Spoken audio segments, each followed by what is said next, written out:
अखण्डमण्डलाकारं व्याप्तं येन चराचरं तत्पदं दर्शितं येन तस्मै श्रीगुरवे नमः।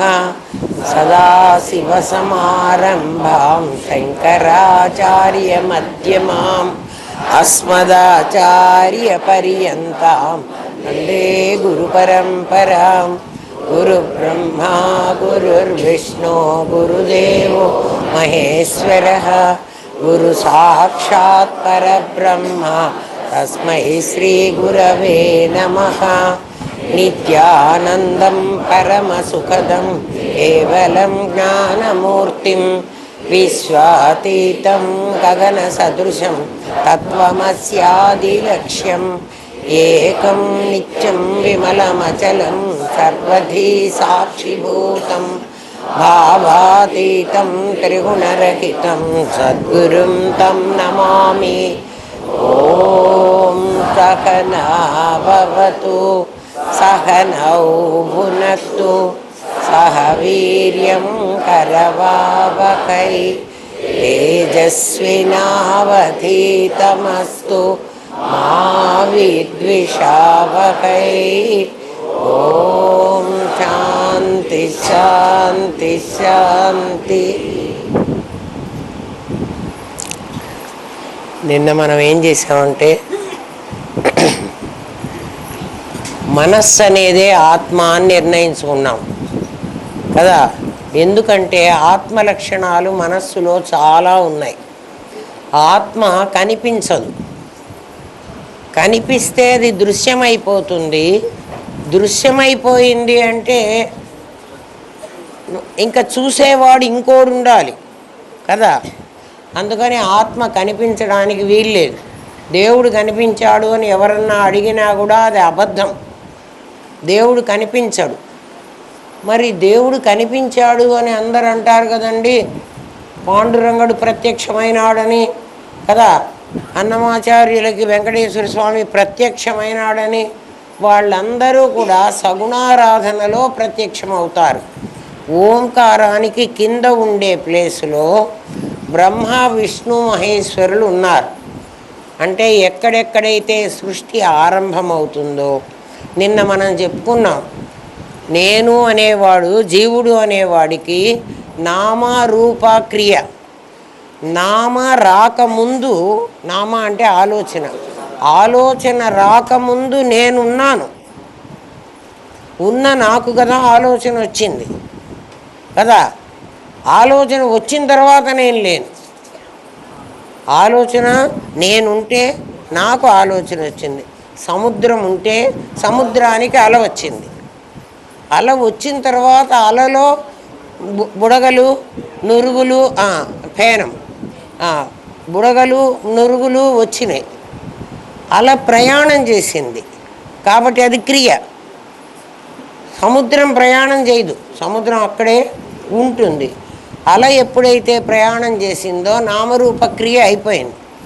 ప్రయాణం చేసిన తర్వాత, అంటే ప్రయాణం చేయకముందు అల ఇంత ఎత్తుగా ఉంది కదా, అది గబగబా పరిగెత్తుకుని మన మీదికి వస్తోంది. అల వస్తుంది కదా మీదికి. కానీ అల కరిగిపోయిన తర్వాత, అల విరిగిపోయిన తర్వాత నీళ్ళే ఉంటాయి కానీ అల ఉండదు. అల ఉండడానికి వీల్లేదు. ఎందుకంటే ఆలోచన రావాలి, దానికి రూపం ధరించాలి, రూపం అయిపోయిన తర్వాత క్రియ జరగాలి. నామ రూప క్రియ. నామానికి బిఫోర్, నామానికి ఆఫ్టర్, నామానికి క్రియకు ఆఫ్టర్. నామరూప క్రియలకు ముందు తర్వాత ఎవరు ఉంటారంటే పరమాత్మే ఉంటాడు. దానివల్ల ఏమంటున్నామంటే నామరూప క్రియలు ఆద్యంతాలు ఉన్నాయి అంటుంది శాస్త్రం. ఆద్యంతాలంటే ఏమిటి? దానికి మొదలుంది, చివర ఉంది. ఎవరికి? నామరూప క్రియలకి. అంతకు ముందున్న నాకు లేదు, సముద్రానికి లేదు.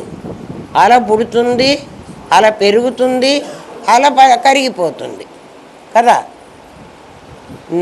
నేను అన్నవాడికి ఆద్యంతాలు లేవు. అంటే నేను ఎప్పుడు పుట్టానో నాకు తెలియదు, పుట్టను అసలు. పుట్టను కాబట్టి నేను పెరగాల్సిన అవసరం లేదు కదా. పుట్టడము పెరగటము ఎప్పుడు ఉండదో నాకు, నశించడం ఉండడానికి అవకాశం లేదు. ఎవరికి నాశనం అవకాశం ఉంది? ఎవరికి ఆద్యంతాలు ఉన్నాయో, ఎవరికి మొదలు చివర అనే ఉంటాయో దానికి ఉంటుంది. నా దగ్గర ఒక తాడు లేదనుకోండి, నేను ఈ కర్చీఫ్ పెట్టుకుంటా. ఏమ్మా, ఈ కర్చీఫ్ ఎక్కడ మొదలైంది అంటే ఇక్కడ మొదలైంది. ఎప్పుడు అయిపోతుంది అంటే ఇక్కడ అయిపోతుంది కదా. దీన్ని బట్టి మనకేమర్థమవుతోందంటే రేఖకు ఆద్యంతాలు ఉంటాయి. రేఖ అంటే ఏమిటి? ఒక గీత. గీత అనేటప్పటికి దానికి ఒక పేరు వచ్చింది, ఒక రూపం కూడా వచ్చింది. ఒక పేరు వచ్చింది, ఒక రూపం కూడా వచ్చింది. ఈ గీతని నేను ఈ 2 కొనలు ముడేసేసా. ఇప్పుడు ఏమైంది? ఇది సర్కిల్ అయింది. గీతను నేను ఎప్పుడైతే ఈ 2 కొనలు కలిపేశానో సర్కిల్ అయింది. దీనికి ఆద్యంతాలు చెప్పండి. దీనికి మొదలెక్కడా చివరెక్కడా? నువ్వు ఎక్కడ మొదలు పెడితే అదే మొదలు, నువ్వు ఎక్కడ చివరైతే అదే చివర కదా. ఎవరైనా నాకు ఆత్మ తెలియదేమో, ఎందుకంటే నేను మహాపాపిని, నేను అన్నీ పాడు పనులే చేశాను ఇప్పటి వరకు. ఎవడు చేసిన పనులు వాడికే తెలుసు కదరా. అట్లా ఎవడైనా అనుకుంటే, నేను వెళ్ళి మీ క్లాసులో కూర్చున్నా కూడా నాకేం తెలియదు, నేను చాలా పాపాత్ముడేనో, లేకపోతే నేను చాలా తక్కువ కులంలో పుట్టానో, లేకపోతే నాకు చదువు సంస్కారం ఏమీ లేదు అనో ఎవడైనా అనుకుంటే, ఇందులో ఏ చోట్లో ఉన్నవాడికి పరమాత్మ తెలుసుకోవడానికి అవకాశం ఉంది? అన్ని చోట్లలో ఉన్నవాడు కదా. ఇందులో అంటే పరమాత్మ పూర్ణం. పూర్ణమద పూర్ణమిదం పూర్ణాత్ పూర్ణముదచ్యతే. పరమాత్మ యొక్క రూపం ఏమిటి అంటే సున్నా. సున్నా అంటే శూన్యం సున్నా కాదు, పూర్ణం సున్నా, అంతా నిండినటువంటి సున్నా. ఆ సున్నలో నువ్వు ఉన్నావు అంటే నువ్వు చదువుకోకపోయినా పర్వాలేదు, నువ్వు తక్కువ కులం వాడివైనా పర్వాలేదు, ఇప్పటి వరకు నువ్వు మహాపాపివైనా మాకు నష్టం లేదు. ఎందుకని? నువ్వు పూర్ణంలో ఉన్నావని నీకు అనిపిస్తే, పూర్ణం దాటి ఉండడానికి వీల్లేదు కదా. మరి రేఖ కూడా పూర్ణంలోనే ఉంది, రేఖ కూడా పూర్ణంలోనే ఉంది. కానీ రేఖకు ఆద్యంతాలు ఉన్నాయి, నీకు ఆద్యంతాలు ఉన్నాయి. నాకెక్కడున్నాయండి? నేను పుట్టాను కదరా, నేను ఎప్పుడో ఇవాళ చచ్చిపోకపోతే రేపో ఎప్పుడో చచ్చిపోతా. అంటే పుట్టిన ప్రతివాడు చస్తాడని చెప్పాడు వాడు. మొదలుపెట్టిన ప్రతిదానికి చివర అనేది ఉంటుంది. ఆ మొదలు చివర ఉండేదాన్ని మనందరం మొదలు చివర ఉన్నవాళ్ళం. అంటే మనం ఇప్పుడు ఎవరు అంటే మనం రేఖలం. రేఖ అంటే గీతలం. ఎందుకు గీతలమైనా మేము నిలువుగా ఉంటే నిలువు గీత ఉండకూడదా? అడ్డగీత ఉండకూడదా? గీతలు ఎట్లయినా ఉండొచ్చు కదా. ఆద్యంతాలని గుర్తుపెట్టుకోండి. ఆది అంతం దేనికైతే ఉంటాయో దానికి తప్పనిసరిగా మరణం తప్పదు. ఆది ఉండాలి అంటే ఆదికి బిఫోర్ ఏదో ఉండాలి. ఏది ఉందో మనకు తెలియదు. ఏంట్రా? ఏది లేకపోతే ఇది వస్తుందా? నా సతో విద్యతే భావో నా అభావో విద్యతే సత. ఉన్న దాంట్లో నుంచే లేనిది రావడానికి వీల్లేదు, లేని దాంట్లోంచి ఉన్నది రావడానికి కూడా వీల్లేదు. కాబట్టి ఉన్న దాంట్లోంచే ఉన్నది వస్తుంది. అర్థమైందా? భగవద్గీత చెప్పిన శ్లోకం ఉన్న దాంట్లోంచి లేనిది రావడానికి లేదు, ఉన్న దాంట్లోంచి వస్తే ఉన్నదే అవుతుంది కదా. మా నాన్న ఒక రాజు అనుకోండి, జమీందారు అనుకోండి, నేను పుట్టాను అంటే నేను లేనివాడిని, నేను దరిద్రుని, నేను బీదవాడిని అని అనొచ్చా? ఎందుకు అనకూడదు? నేను పుట్టుకతోనే జమీందారుని కదా. ఎవడైనా మనందరినీ శాస్త్రం ఏమని పిలిచిందో చెప్పనా? అమృతస్య పుత్ర అని పిలిచింది. ఒరే నువ్వు చావులేని వాడి కొడుకువిరా అంది. మన్ని సంబోధించడం శాస్త్రం ఏమని పిలిచింది అంటే, మన్ని భరత్ అని రవి అని పిలవలే, రమణ అని. ఏమని పిలిచింది? అమృతస్య పుత్ర. ఒరే నువ్వు అమృతుడు, మృతి కాని వాడి కొడుకువి. కాబట్టి నువ్వేం కావాలి? నువ్వు కూడా అమృతుడివే కావాలి.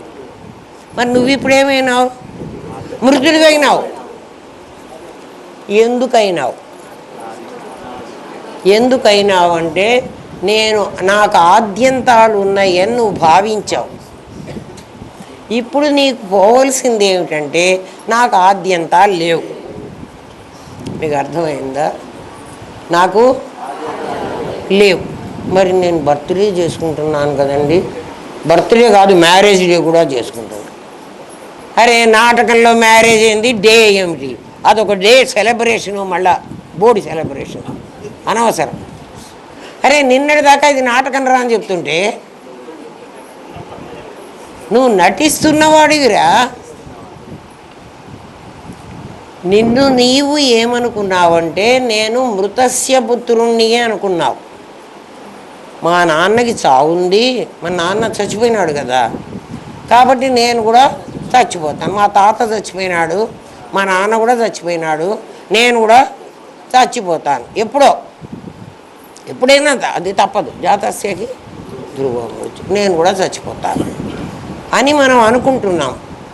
మన్ని ఏమనుకోమంటున్నాడంటే, ఒరే నువ్వు రేఖగా ఉంటే నువ్వు చచ్చిపోవాల్సిందేను. చచ్చిపోతే అయిపోయింది. అది చస్తే పీడ వదులుతుందిరా. ప్రతివాడు ఎన్నిసార్లు అనుకుంటాడు ఈ మాట. చస్తే పీడ వదలదు, ఇంకా పీడ పట్టుకుంటుంది. ఏం పట్టుకుంటుందంటే, మళ్ళీ పుట్టమంటాడు వాడు. ఏదో చచ్చి వచ్చాడు కదా, వాడు ఏదో కష్టాలు పడి ఏదో కొంపలో పడి ఉంటాడులే, ఉండనీలే అని అనుకోడు దేవుడు. పుట్టిన ప్రతివాణ్ణి చంపుతాను, చచ్చిన ప్రతివాణ్ణి మళ్ళీ పంపిస్తాను. నా దగ్గర ఏం ఉంచుకోను. ఎన్నాళ్ళు ఉంచుకుంటాను? వాడి కర్మ ఏదో అనుభవించేంతవరకు ఉంచుకుంటా. వాడి కర్మ అంటే ఏమిటి?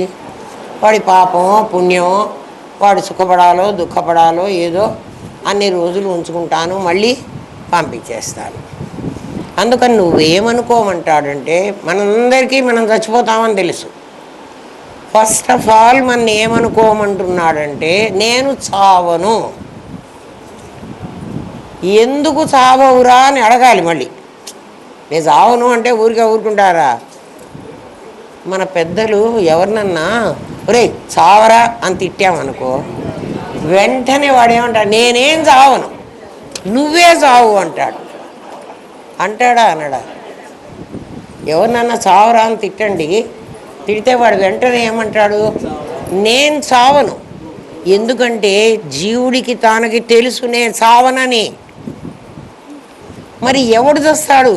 ఎవడు తిట్టాడో వాడు నాదిగాడు. అందుకని నువ్వే చావంటున్నాడు. చచ్చేది నీవు, నేను చావను. తెలిసినా తెలియకపోయినా వాడు ఆ మాటే మాట్లాడుతున్నాడు. వాడికి తెలియదని మనం అనుకుంటాం. ఎందుకంటే జీవుడు బ్రహ్మమే కదా. మరి ఎందుకురా ఇట్లా ఉన్నాడంటే, నాటకంలో ఈ వేషం వేసుకుని, జీవుడు వేషం వేసుకుని జీవుడిలాగా బిహేవ్ చేస్తున్నాడు. వాడికి దేవుడని రామనాథం గారు చెప్పాలి. ఒకసారి చెప్తే ఒప్పుకోడు. ఎన్నిసార్లు ఎన్ని రకాలుగానో చెప్తే, అట్లనా, నేను దేవుడినా, నాకు తెలియలేదే, ఇన్ని రోజులు నాకు తెలియలేదే, ఇప్పుడు తెలిసినట్టే ఉంటున్నది, కానీ ఇంకా తెలియటల్లా. అది లేకపోతే ఎందుకురా ఇన్నిసార్లు వింటాం? అక్కర్లేదు, వినక్కర్లే. మనం ఇప్పుడు ఏమనుకోవాలంటే, పూర్ణమైన సంఖ్యలో, పూర్ణమైన దాంట్లో ఆద్యంతాలు ఉండవు, మొదలు చివర ఉండదు. నేను పూర్ణుణ్ణి, నువ్వెట్లా పూర్ణుడివి అంటే బాగా ఆలోచించండి. ఇందాక ఆలోచన రావడానికి ముందు నేనున్నాను, ఆలోచన వచ్చిన తర్వాత నేనున్నాను. నా మీద ఆలోచనలు వచ్చినాయి, అవి రూపం పొందినాయి, అవి క్రియగా కూడా పరిణమించినాయి, తిరిగి మళ్ళీ నాలోకే లయమైనాయి. అవును కదా, నాలోనే పుట్టింది, సముద్రంలోనే. ఎగ్జాంపుల్ మీకు గుర్తుంటే ఇంకా కొంచెం బాగా గుర్తుంటుంది. సముద్రంలోనే పుట్టింది, సముద్రంలోనే అల ఉన్నది. సముద్రం వదిలితే మళ్ళీ అల బతకలేదు. సముద్రంలోనే అల పుట్టింది, అల సముద్రం మీదే ఉంది, సముద్రంలోనే లయం అవుతోంది. అది ఇంకో చోట లయం కావడానికి.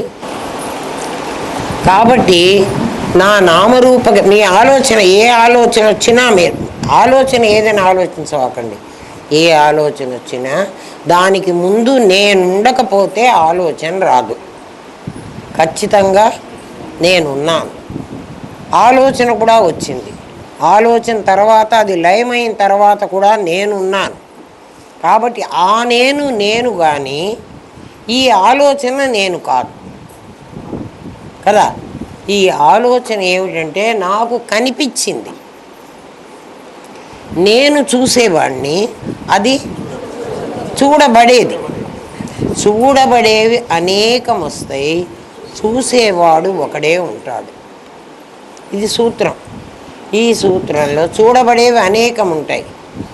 నేను అనేవాడు నీ లోపల ఒకడు ఉన్నాడు.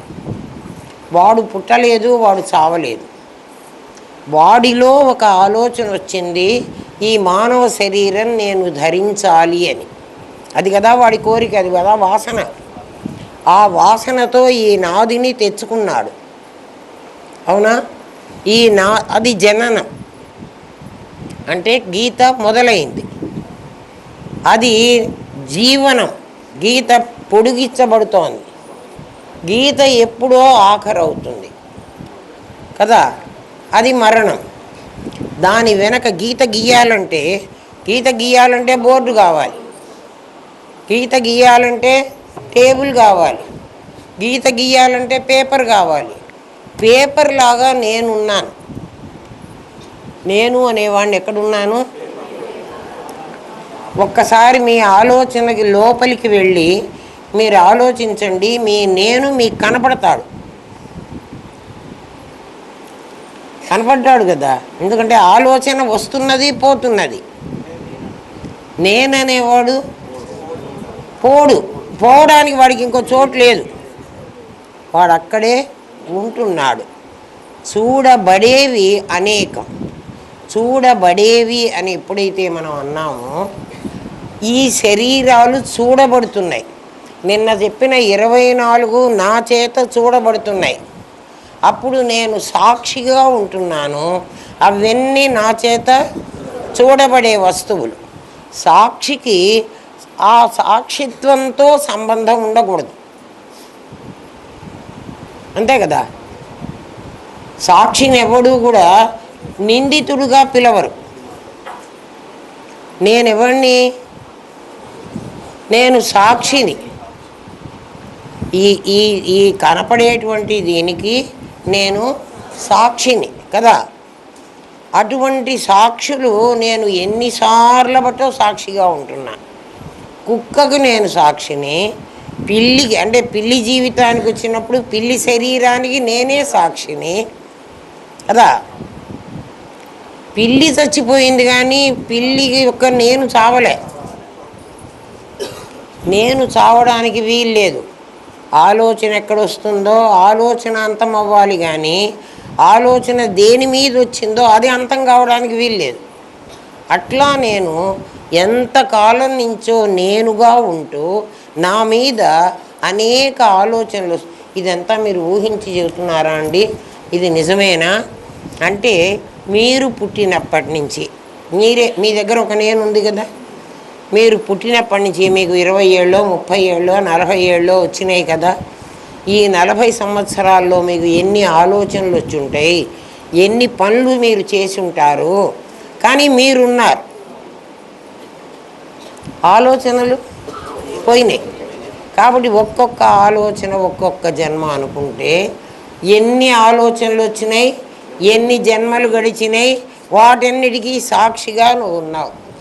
ఏమోనండి, మీరు సాక్షిగా ఉన్నారేమో, నేనైతే సాక్షిగా లేను. నువ్వు సాక్షిగా లేనంటున్నావు. నువ్వు చిన్న గౌన్ దొరుకుని నువ్వు నిక్కర్ కట్టుకున్న ఏజ్ ఒకసారి గుర్తు చేసుకొని పాత ఫోటోలు తీసి అప్పుడు నువ్వు ఉన్నావా? అప్పుడు ఆ శరీరం ఎంతుంది?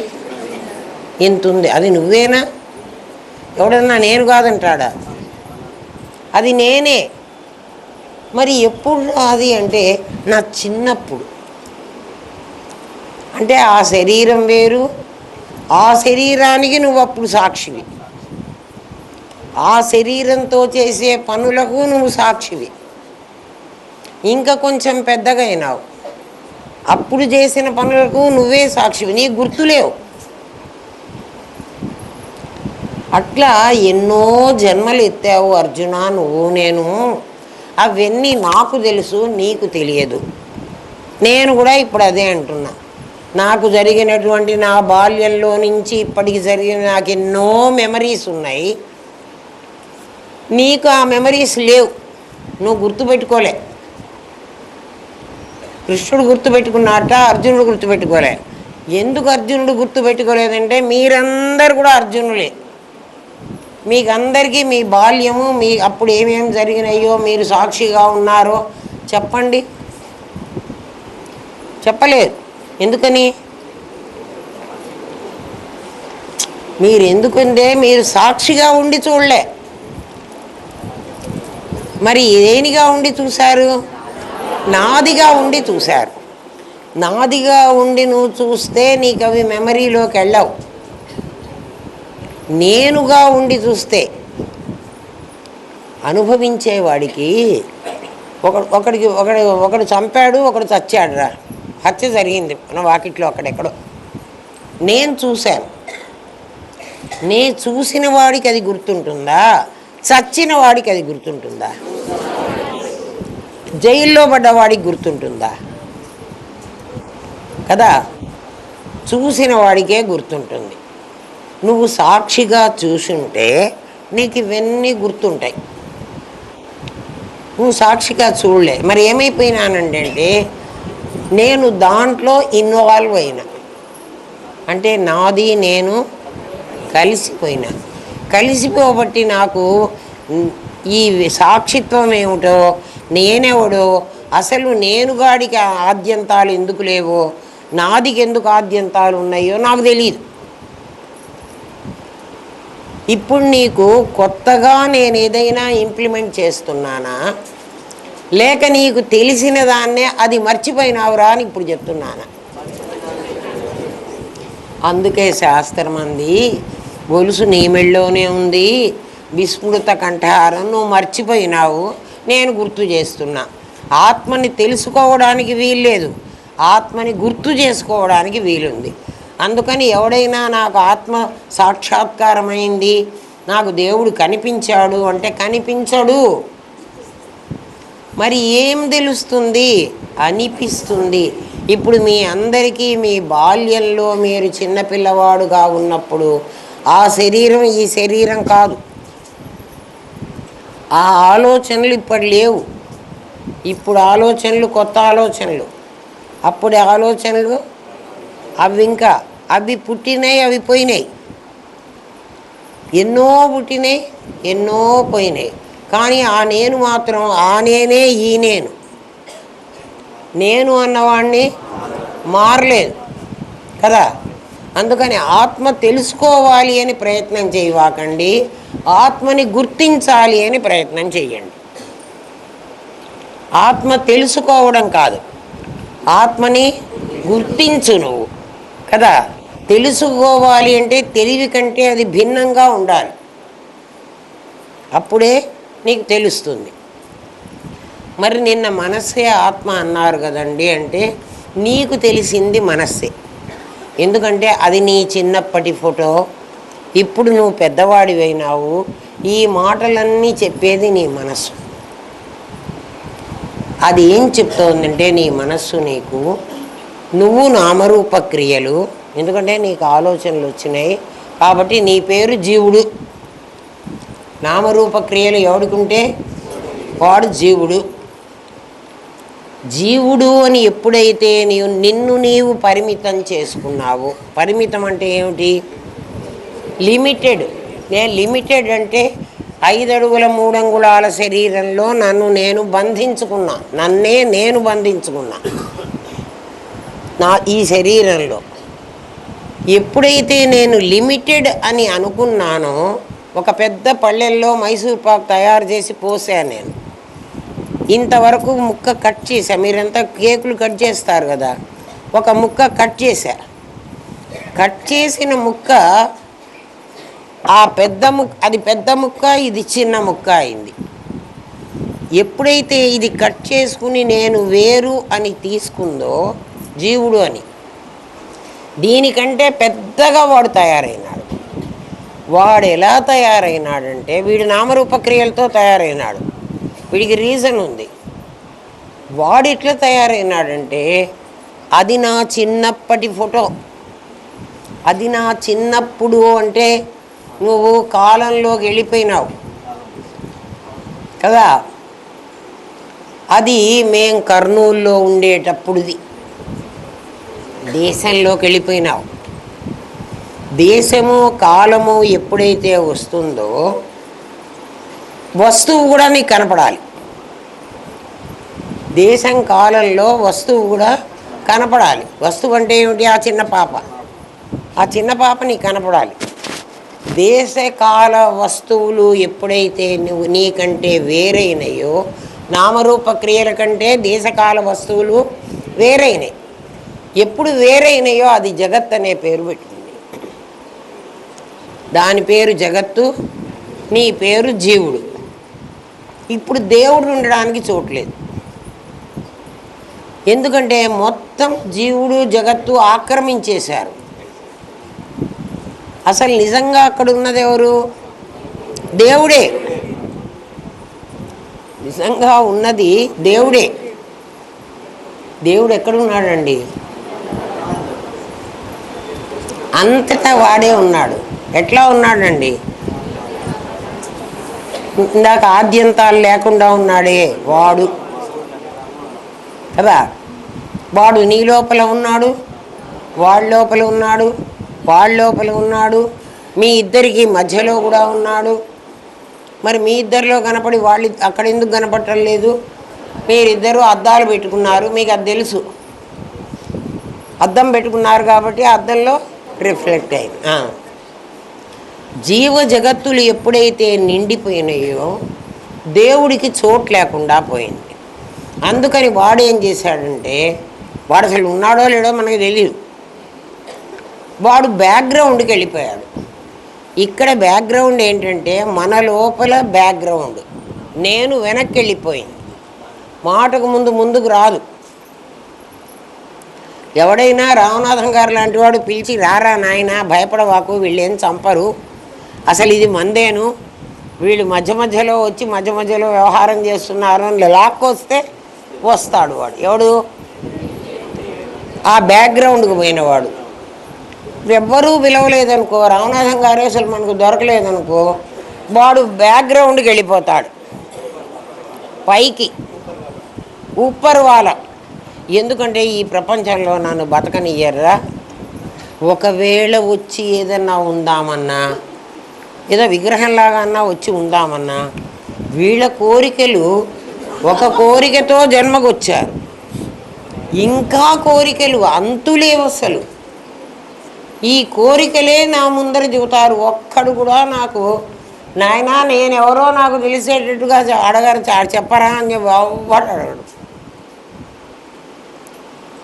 మా అబ్బాయికి పెళ్ళి కావాలి, మా అమ్మాయికి పెళ్ళి కావాలి, అబ్బాయికి ఉద్యోగం రావాలి, నేను ఇల్లు కొనుక్కోవాలి కదా, మా పక్కింటి వాడు కూలిపోవాలి.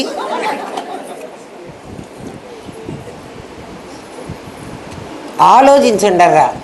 ఎవరైనా నా స్వరూపం నాకు తెలియాలి అని ఈ రోజు వరకు ఏ గుడికన్నా వెళ్ళి అడిగారా? అడగరు. ఎందుకు అడగరు అంటే అడగకూడదని కాదు, తెలియదు. ఎందుకని?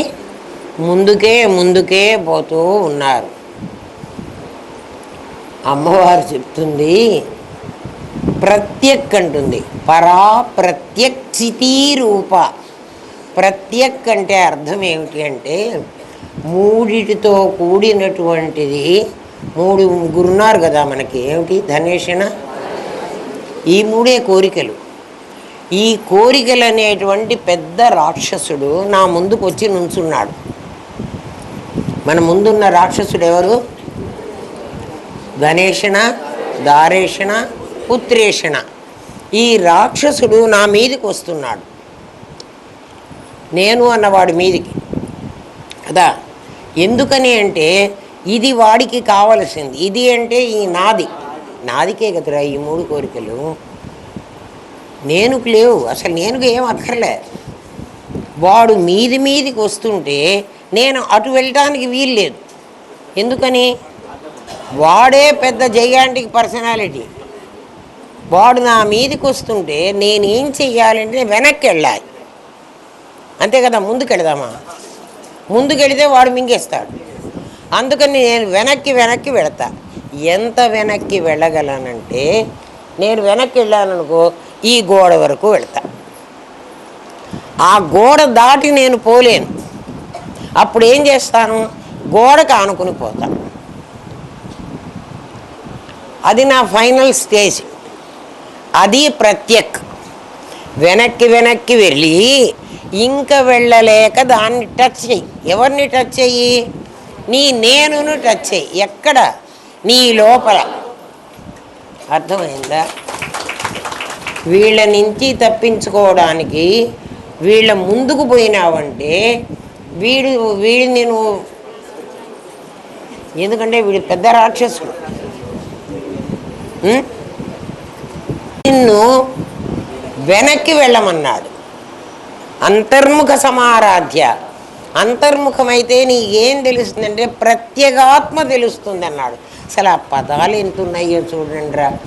అది అర్థం కావాలంటే వెనక్కి వెళ్ళినవాడు ఎంతవరకు వెళ్ళగలడంటే గోడ వరకు వెళ్ళగలడు. వీడికి గోడ ఏమిటంటే అది ఆ పరిధి, అక్కడి వరకు వెళ్ళగలడు.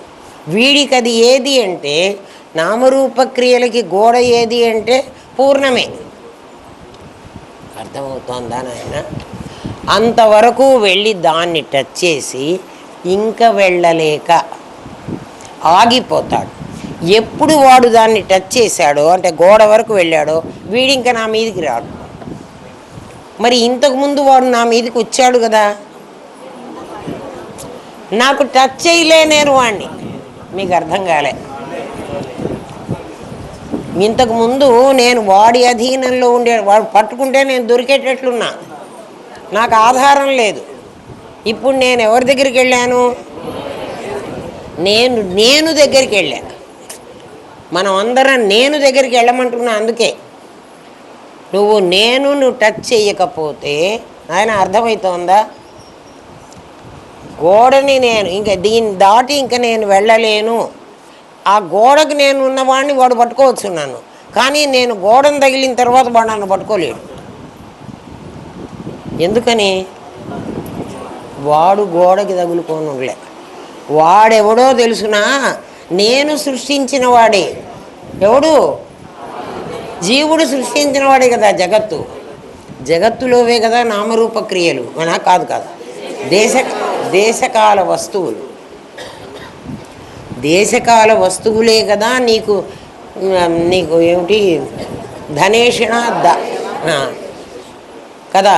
ఇప్పుడు నాకు టైం బాగలేదురా, నాకు డబ్బులు రాలే, టైం బాగలేదుట అంటే టైం వస్తే డబ్బులు వస్తాయి, కాలం వస్తే కలిసి వస్తుంది. కాబట్టి దేశకాల వస్తువులే నీకు ధనేషణ, దారేషణ, పుత్రేషణ అనే వాంట్స్, నీ కోరికలు తీర్చేవి. నాయన కొంచెం లోతుగానే ఉంటుంది పాఠం, మీకు మరి అర్థం చేసుకోవడానికి ప్రయత్నం చెయ్యండి. నిన్ను బాధిస్తున్నది జగత్తే. ఎందుకు బాధిస్తోంది అంటే దానికి పరమాత్మ టచ్ లేదు, నీకు పరమాత్మ టచ్ లేదు. అందుకని వెళ్ళి వాడెక్కడ కూర్చున్నాడు, లేకపోతే నువ్వు బ్యాక్గ్రౌండ్కి పంపించేసావు. పరమాత్మని ఎక్కడికి పంపించావు? పరమాత్మని బ్యాక్గ్రౌండ్కి పంపించినంత వరకు నీకు ఈ మూడు నిన్ను వెంటబడి తరుముతుంటాయి. ఎంత నువ్వు పాఠం విను, నువ్వేమన్నా చెయ్యి, నిన్ను మాత్రం ఇవి వెంటాడుతూ ఉంటాయి. ఇక్కడ మీరు కూర్చుని అవునమ్మా నిజమే మాకు అవన్నీ అక్కర్లేదు అనిపిస్తోంది అంటారే కానీ ఆ గేటు దాటంగానే మళ్ళీ అవి వెంటబడతాయి. అవి వెంటబడకుండా ఉండాలంటే ఏం చెయ్యాలంటే వెనక్కెళ్ళు.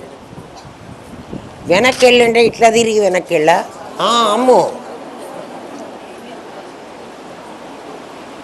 అట్లా తిరిగి వెనక్కి వెళితే వాడు కూడా వెంటబడి నిన్ను పట్టుకోగలడు. నువ్వు వాడిని చూస్తూనే వెనక్కి సినిమాలలో చూస్తాం కదా, విలన్ వచ్చి పట్టుకోవడానికి వస్తాడు కదా, అప్పుడు ఆ అమ్మాయి ఏం చేస్తుంది? వెనక్కి వెళుతుంది. ఎంత వెనక్కి వెళుతుంది? గోడ టచ్ అయ్యేదాకా వెళుతుంది. ఇంకా తర్వాత వెళ్ళలేదు, ఇంకా వెళ్ళలేదు కాదు, వెళ్ళని అవసరం లేదు. ఎందుకంటే అది ఎప్పుడు టచ్ అయినావో జీవో బ్రహ్మైవ అవుతావు. అర్థమైందా? అప్పుడు ఈ రాక్షసుడు, ఈ జైగాంటిక్ పర్సనాలిటీ నేనేం చేయలేదు. అంతేకాని ఈషణత్రయాలు పోవాలి, ఆశలు ఉండకూడదు, ఇవన్నీ మాటలకు చెప్పడానికి. నేను నిజంగా అనుభవించాలంటే అవి ఎక్కడికి వెళ్ళాలి? నువ్వు నీ లోపలికి వెళ్ళాలి. నీ లోపల ఎవడున్నాడు? ఒక నేనున్నాడని ఎన్నిసార్లు చెప్తాం మేము. కానీ మీకై మీరు దాన్ని టచ్ చేసేదాకా ఆ నేను ఉన్నానని మీకు నమ్మకం కలగదు. అందుకనే ఇన్నిసార్లు వినాల్సి వస్తుంది. లేకపోతే ఇన్నిసార్లు వినక్కర్లే. తత్వమసి మహావాక్యం చెప్పగానే అహం బ్రహ్మాస్మి అనుకుంటే అయిపోయింది. అవలేదు కదా మనం. కాము కూడా, ఎందుకంటే ఎన్నో జన్మల నుంచి వేసుకున్నాను రా ఇది ఏమ్మా. అందుకని శాస్త్రం మనకేం చెప్తోందంటే ఆత్మ, అదే ఆత్మ అని చెప్పాడు కదా, నేను అన్నది నీకు తెలుసు కదా, అదే ఉన్నది అన్న పదం దానికే చెల్లుతుంది. నేను ఇక్కడ దాకా చెప్పాను. మిగిలిన దాన్ని వేటిని కూడా ఉన్నది అనటానికి వీల్లేదు. ఉన్నది అని నీకెవరు చెప్తున్నారు? నీ మనస్సు చెప్తోంది. నీ మనస్సు నీకేం చెప్పింది? జీవుడు అనేవాడు ఉన్నాడు, ప్రపంచం అనేది ఉన్నది, దేవుడు కూడా ఎక్కడో ఉన్నాడు. నాకు తెలియదు కానీ ఎక్కడో ఉన్నాడు. ఈ మాటలు ఎవరు చెప్పారు? నీ మనస్సు చెప్పింది. నీ మనస్సును నువ్వు చూడలేవు, మనస్సును చూడటానికి వీల్లేదు. మరి మనస్సు ఉందని మాకు తెలుస్తుందండి. దాని ఫంక్షన్ని బట్టి అది ఉందని కనుక్కోవాలి. కరెంట్ ఉంది అని ఎట్లా చెప్తావురా?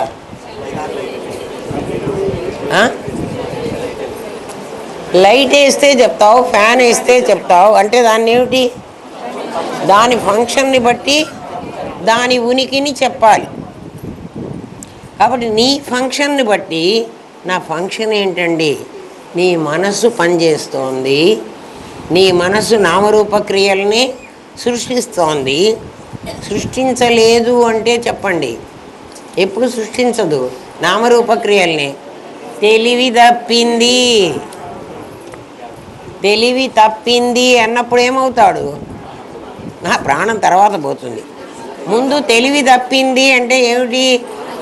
ఆలోచించేటువంటి స్థితిని పోగొట్టుకుంది. తెలివి తప్పిన తర్వాతనే ప్రాణం పోతుంది. ఎందుకంటే దానికి ఇండికేషన్ అన్నమాట. ఎవరికైతే తెలివి తప్పుతుందో వాడికి ప్రాణం పోవాలి. తెలివి తప్పింది, ప్రాణం పోయింది, అవి రెండు జంట పదాలు. తెలివి తప్పింది అంటే తెలివి చెయ్యాల్సిన పని చెయ్యటల్లా. ఆ తెలివి నీ దగ్గర ఉంది, బాగా గమనించండి. ఇప్పటికి అదే ఆత్మ అనుకోండి. కాసేపు తెలివినే ఆత్మ అనుకోండి. ఎందుకు అనుకోవాలి అంటే అది కనిపించదు కాబట్టి. ఆత్మ కనిపించదు, నీ తెలివి కనిపించదు కదా, నీ మనస్సు కనిపించదు.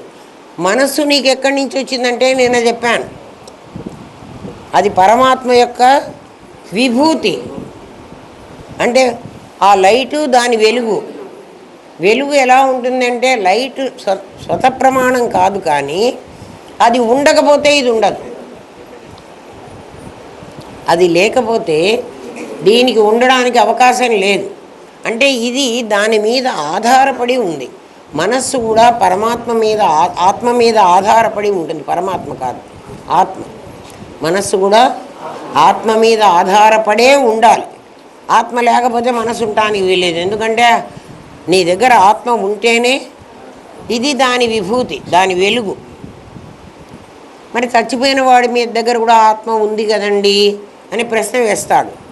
చచ్చిపోయిన వాడి దగ్గర కూడా ఆత్మ ఉంది, కానీ ఆ ఆత్మశక్తిని తీసుకుండే స్థితి మనస్సు కోల్పోయింది. అంటే బల్బులో ఫిలమెంట్ పోయింది. ఫిలమెంట్ పోతే బల్బు, కరెంట్ ఉంటుంది, వెలగదు. కరెంట్ ఉన్నా కూడా లైట్ వెలగదు. ఇప్పుడు మనస్సుని ఏమంటామంటే, ఇప్పటి వరకు మనస్సు నీకు ప్రమాణం. నీ ప్రమాణంతోనే నువ్వు ఈ ప్రమేయాన్ని కొలవగలవు. ప్రమేయం అంటే జగత్తు. దృశ్యాన్ని ప్రమేయమని, ద్రష్టని ప్రమాణమని. ద్రష్ట ప్రమాణం కాదు. ఇప్పుడు మీ లెవెల్కి ద్రష్టే ప్రమాణం, మనస్సే ప్రమాణం. నా మనస్సే నాకు ప్రమాణం. ఎట్లా ప్రమాణం అంటే, మీకు ఇదివరకు కూడా చెప్పాను. నేను కారు నడుపుతున్నాను, ఆ ఎదురుగా ఒక పెద్ద లారీ వస్తోంది, ఈ పక్కన ఒక ఎద్దుల బండి వస్తోంది, మధ్యలో నాకు కొంత స్థలం ఉంది. ఎద్దుల బండికి తగలకుండా, లారీతో తగిలించుకోకుండా మధ్యలో నా కారు పోవాలంటే నా కారు ఎంత కొలత ఉంది కదా. నా కారును నేను స్టీరింగ్ ఎట్లా తిప్పితే ఇది ఈ పక్క నుంచి అది వెళుతుంది అనేది నా ప్రమాణం. మనకి రోడ్లో 2 లైన్లు ఉంటాయి కదా. ఒక లైన్లో లారీలు పోతూ ఉంటాయి, ఈ లైన్లో కూడా పోతూ ఉంటుంది. మన బండి కూడా ఇక్కడ ఉంది అనుకోండి. కాసేపు వెంటనే మనం దీన్ని దాటిపోవాలి అంటే ఏం చేస్తాము? ఇక్కడికి వెళతాం, ఈ లైన్లోకి వెళతాం. ఈ లైన్లోకి వెళ్ళి 2 అడుగులే వేసి మళ్ళీ వీడు వెనకొచ్చి కొడతాడు మనని, మళ్ళీ అక్కడికి తిరుగుతాం. అంటే వీడిని మనం క్రాస్ చేసి వెళ్ళిపోతాం. ఎట్లా వెళుతున్నావు? ఎవరు చెప్పారు నీకు? నీ మనస్సు చెప్పింది. మీరు అక్కడ ఆగండిరా. నీ మనస్సు ఏం చెప్పింది? లారీ వేగము నీ మనసు కొలిచేసింది. ఆ లారీ ఎంత స్పీడ్గా వస్తుంది అని. ఒకవేళ అది స్పీడ్గా వస్తుందేమో నువ్వు ఇక్కడ హార్న్ కూడా కొట్టుకుంటావులే. కొట్టక్కర్లే, నీకు తెలుసు. అయినా to be on the safe side కొట్టుకుంటాం. నీకు నీ మనస్సు ఈ లారీని కొలిచింది, నీ ముందున్న లారీని కొలిచింది, దాని వేగాన్ని. నీవు వెళితే అది ఆ లైన్లోకి నువ్వు వెళ్ళగానే ఇది వచ్చి నిన్ను ఎంత కొట్టేస్తుందో కూడా నీ మనస్సు కొలిచేసింది. అది ఎంత పవర్ఫుల్లో చూడు. మనస్సే అంత పవర్ఫుల్ అయితే ఆత్మ ఇంకెంత పవర్ఫుల్. దాని విభూతే ఇట్లా ఉంది. దాని ఫంక్షన్ను బట్టి దాన్ని కనుక్కో. అది నీ దగ్గర ఉందా, మీ ఇంట్లో మీ ఆవిడ దగ్గర ఉందా? ఆలోచించండి రా. నీ దగ్గరున్న దాన్ని అది ఎట్లా ఉంటుందో ఎప్పుడైనా ఒక్కసారైనా దాన్ని పలకరించావుట్రా కదా. అది నీకు ప్రతి క్షణం నీకు హెల్ప్ చేస్తోంది. అదే ఇప్పుడు నీకు ఆత్మను తెలుసుకోవడానికి హెల్ప్ చేస్తుంది. ఎవరైతే అది పనికి మాలింది, అనవసరమైంది, అన్ని కోరికలు కోరుతుంది, ఈ కోరికలన్నీ నాకు పెట్టి నన్ను జన్మలకి తీసుకొచ్చింది అని దాన్ని తిట్టుకున్నావో,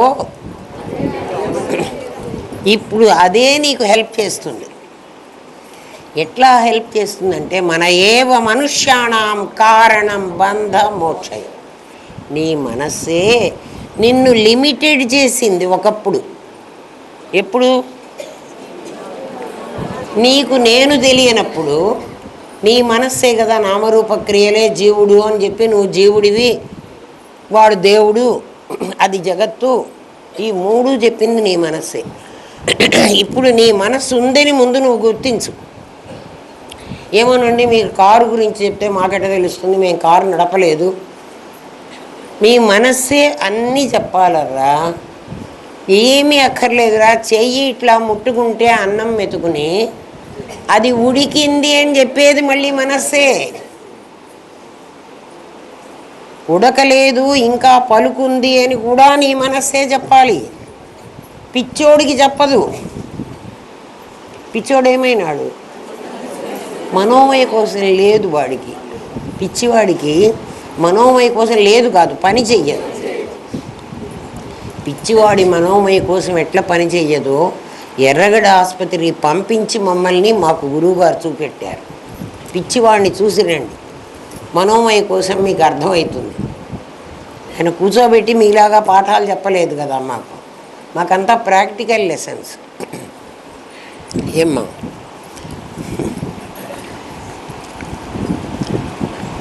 ఏమ్మా నేను అన్నది నీకు తెలుసు కదా, నీ దగ్గర ఒక మనస్సు ఉంది కదా, ఆ మనస్సే నేనంటోంది కదా. మనసై వేదమాప్తవ్యం అంటాడు. మనస్సుని తెలుసుకుంటే నువ్వు పొందాల్సినవన్నీ పొందుతావురా అంటాడు. మనస్సును తెలుసుకోమంటాడు. తెలుసుకోమంటే అంటే అర్థం ఏమిటి? అది తెలుసుకోబడేదే, తెలివే అది. దాని పేరే తెలివి. తెలివిని ఎట్లా తెలుసుకోవాలి? వాడు తెలివి గలవాడు ఎట్లా తెలుసుకోవాలిరా?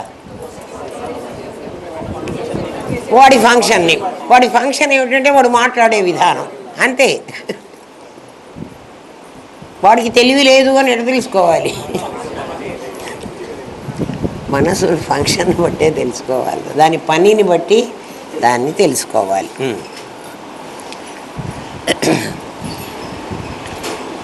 లేనిది లేనే లేదు, ఉన్నది పోనే పోదు. ఉన్నది పోదు, లేనిది రాదు. తాడు ఉన్నది కదా, అక్కడ తాడే ఉన్నది. నువ్వేం చూసావంటే పామును చూసావు. తాడు ఉన్నది, నువ్వు చూసింది పాము. లేకపోతే నాకు పాము ఎందుకు కనిపిస్తుంది? పాముని ఎవరు చూపెట్టారు నీకు? నీ మనస్సే చూపెట్టింది. నీ మనస్సు ఎందుకు అట్లా చూపెట్టింది అంటే, చూడండి, ఎందుకు చూసావు అంటే చెప్తాడు, 2-3 చెప్పి చెప్తాడు. వస్తు సిద్ధంగా అక్కడ లేదు, బుద్ధి సిద్ధంగా అక్కడ నీకు పాము కనిపించింది. నీకు కనిపించకపోతే అది పాము అని నువ్వు అనవు. వస్తు సిద్ధంగా అక్కడ తాడే ఉంది, నీ బుద్ధిలో పాము కనిపించింది. పాము కనిపించింది కాబట్టి నువ్వు పాము ఉంది అని అన్నావు. ఖాళీగా ఆకాశం ఉంది, ఇదంతా ఆకాశమే. దీనికి ఏమన్నా రంగు ఉందా?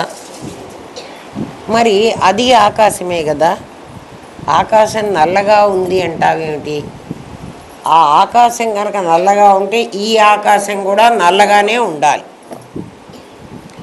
ఆకాశానికి నల్ల రంగు నువ్వు పెట్టావా, అది పెట్టిందా? ఎందుకు పెట్టావు? ఇదిగో ఇది ఆకాశమే కదా. ఆలోచించు.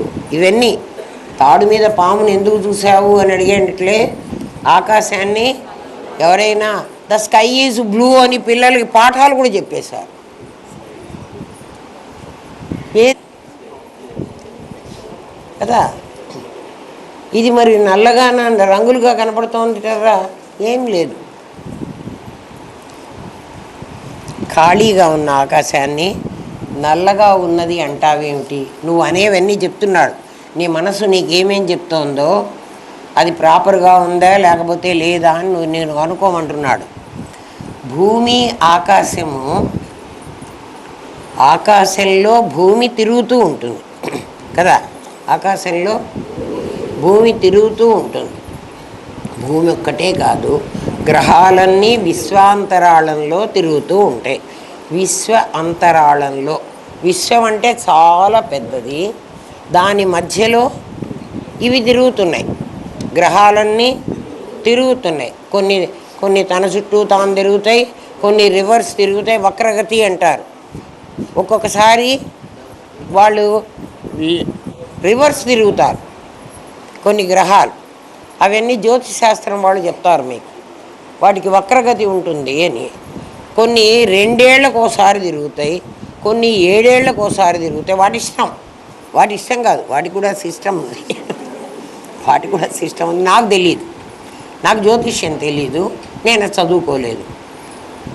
కదా. కొంచెం కొంచెం తెలుసు కాబట్టి దాని పైన ఉన్నది మీకు చెప్తున్నా. ఆకాశంలో గ్రహాలన్నీ తిరుగుతూ ఉంటాయి, భూమి కూడా ఆకాశంలోనే తిరుగుతోంది, మనకు తెలుసు. సైంటిస్టులు చెప్పారు, మనం కూడా ఒప్పుకున్నాం.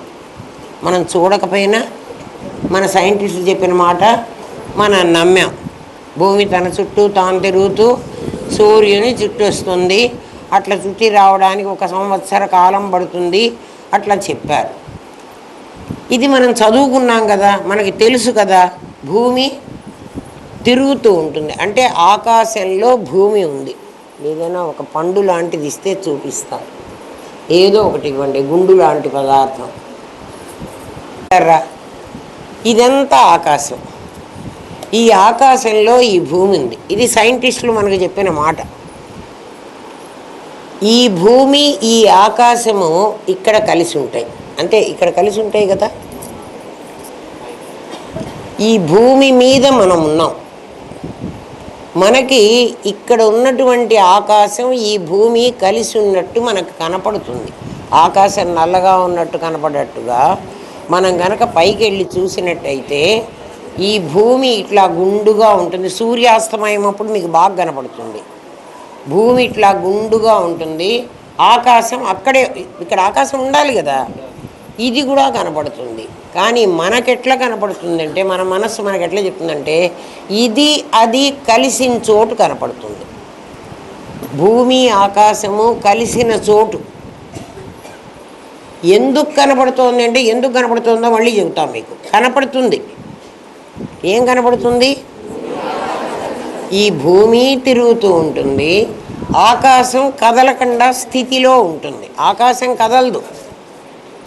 ఆకాశంలో ఆకాశం ఉంటుంది. ఉండడం అంటే దానికి స్థితి అని అర్థం.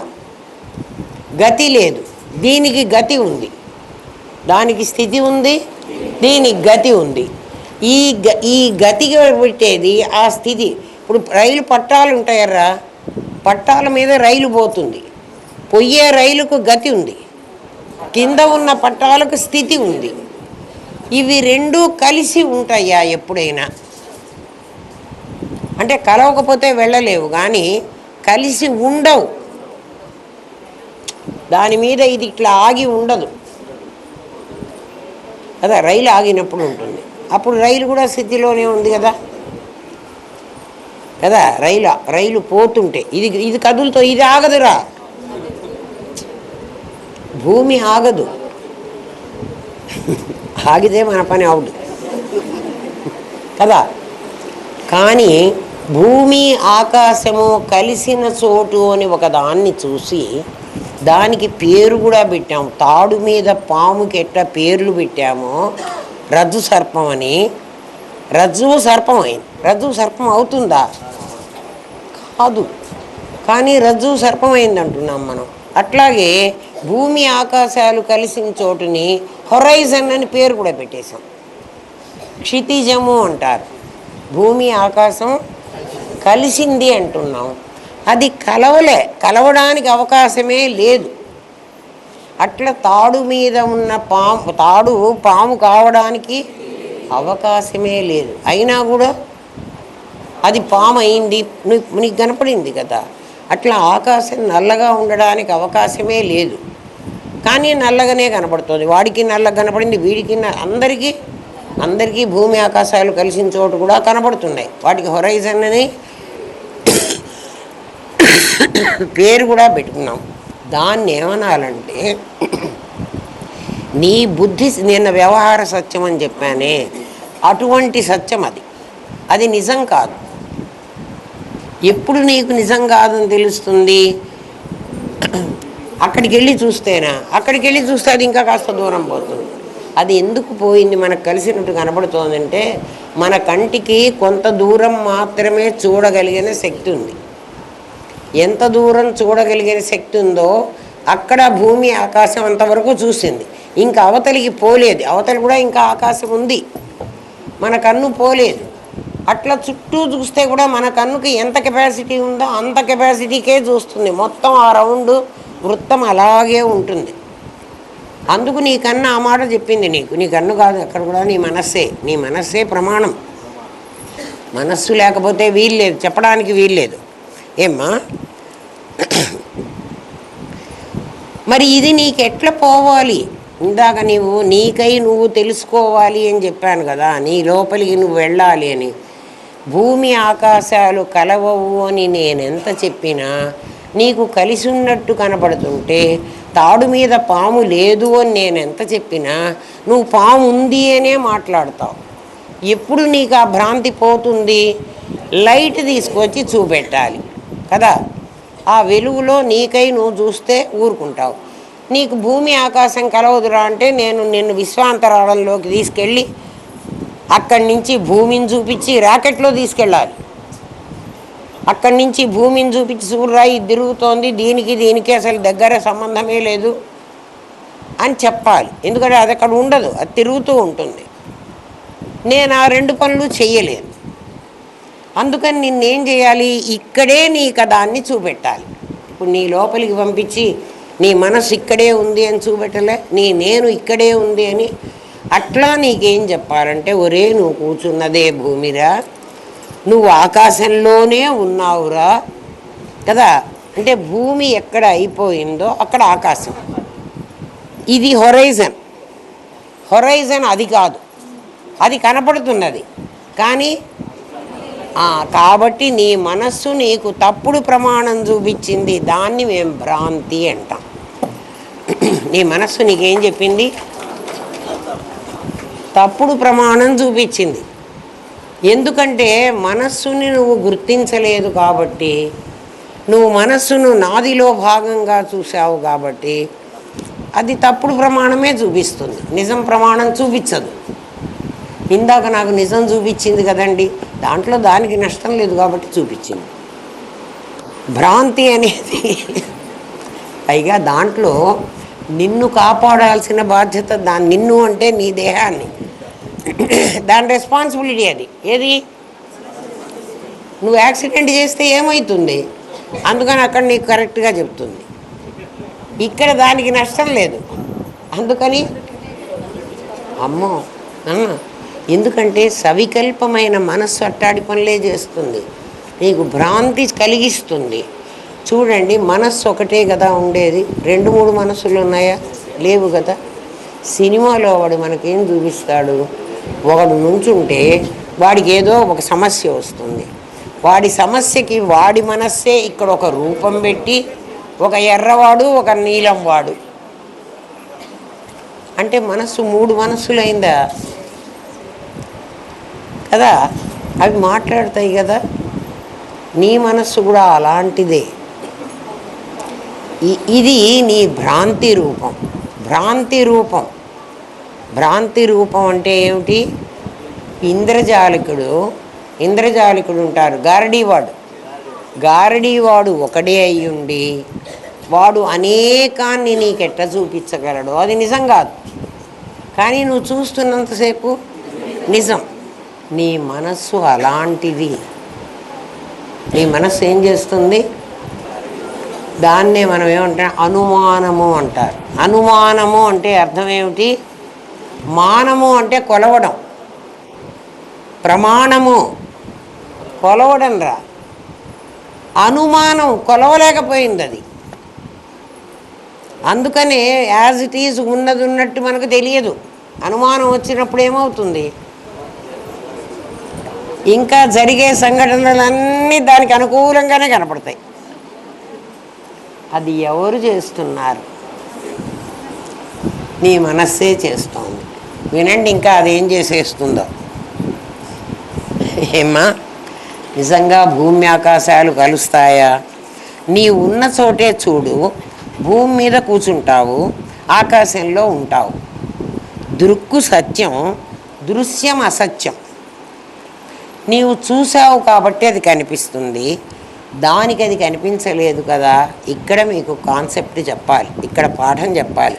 ఇది చెప్పాలంటే ఇంత చెప్తే తప్ప ఇప్పుడు చెప్పబోయేది అర్థం కాదు. ఎంత అయింది? గంట పైన అయింది.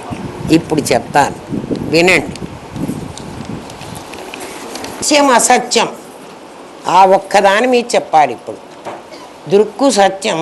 ఎందుకంటే నీకు నీ మనస్సుతో నిన్ను ఒప్పించాలి.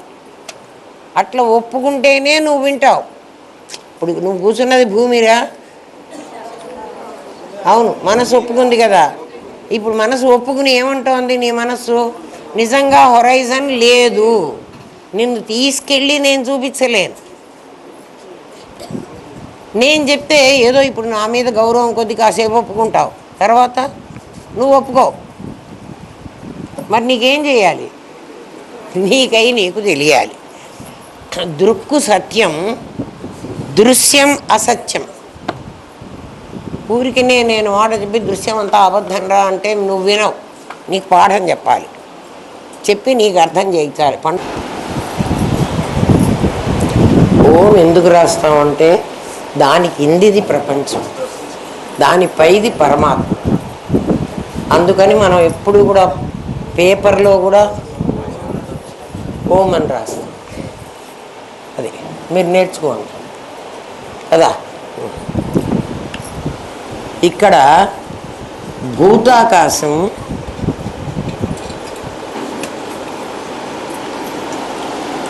చిత్తాకాశం,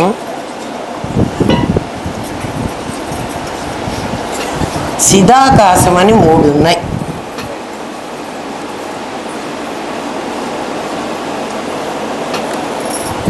మనం ఏం నేర్చుకోదలుచుకున్నామంటే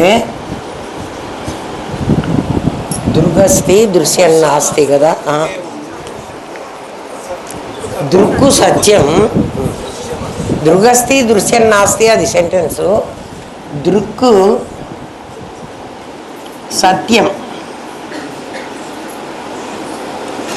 దృశ్యం అసత్యం. అది రూఢి కావాలి. భూమి ఆకాశాలు కలవడం అబద్ధం, భూమి ఆకాశాలు కలవు కదా. అట్లాగే దృక్కు సత్యం, చూసే నీవు సత్యం, చూడబడే ప్రపంచం అబద్ధం. చూసే నీవు అంటే జీవుడా? కాదు కాదు. నేను చూసే నేను నామరూపక్రియల్ని చూశాను, దేశకాల వస్తువుల్ని చూశాను, కాబట్టి చూసే నేను సత్యం. ఈ భూతాకాశంలో, భూతాకాశం ఇది, ఈ భూతాకాశంలో మనం అందరం ఉన్నాం. ఏమ్మా? ఇక్కడ నిమిత్తము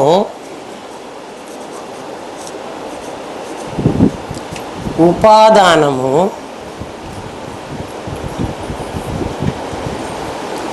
ఇవి రెండూ కలిస్తేనే నీకు దృశ్యం అనేది వస్తుంది.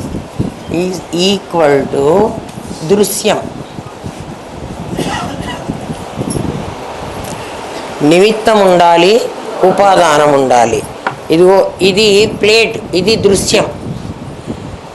దీన్ని తయారు చేయాలంటే వెండి కావాలి, కంసలివాడు కావాలి. కంసలివాడు నిమిత్తం అవుతాడు, వెండి ఉపాదానం అవుతుంది. ఇది మీకు తెలుసు ఏమ్మా? ఇట్లా రెండు ఉండకపోతే భూతాకాశం అంటే ఇది, ఈ ఆకాశం. దీంట్లో ఈ వస్తువు నీకు కనపడదు. ఈ వస్తువు కనపడింది అంటే ఖచ్చితంగా ఒక నిమిత్తం ఉండాలి, ఉపాదానం ఉండాలి. అంటే రెండు ఉండాలి. రెండు ఉంటేనే ఇది కనపడుతుంది, లేకపోతే కనపడదు. చూడండి, రెండు ఎందుకు ఉండాలో చెప్తాను. నేను కాఫీ తాగాలనుకున్నా.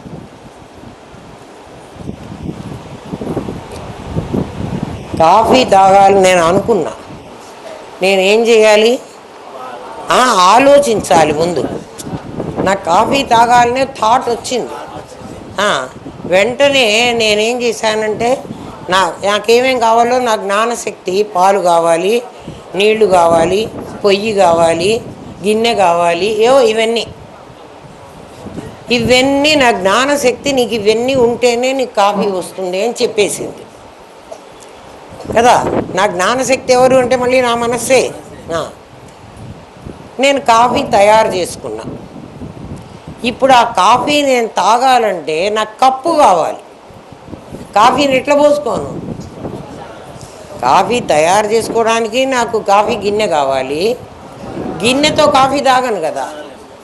అందుకని నేనేం చేయాలి? నాకు కప్పు కూడా కావాలి, కాఫీ కావాలి, కప్పు కావాలి.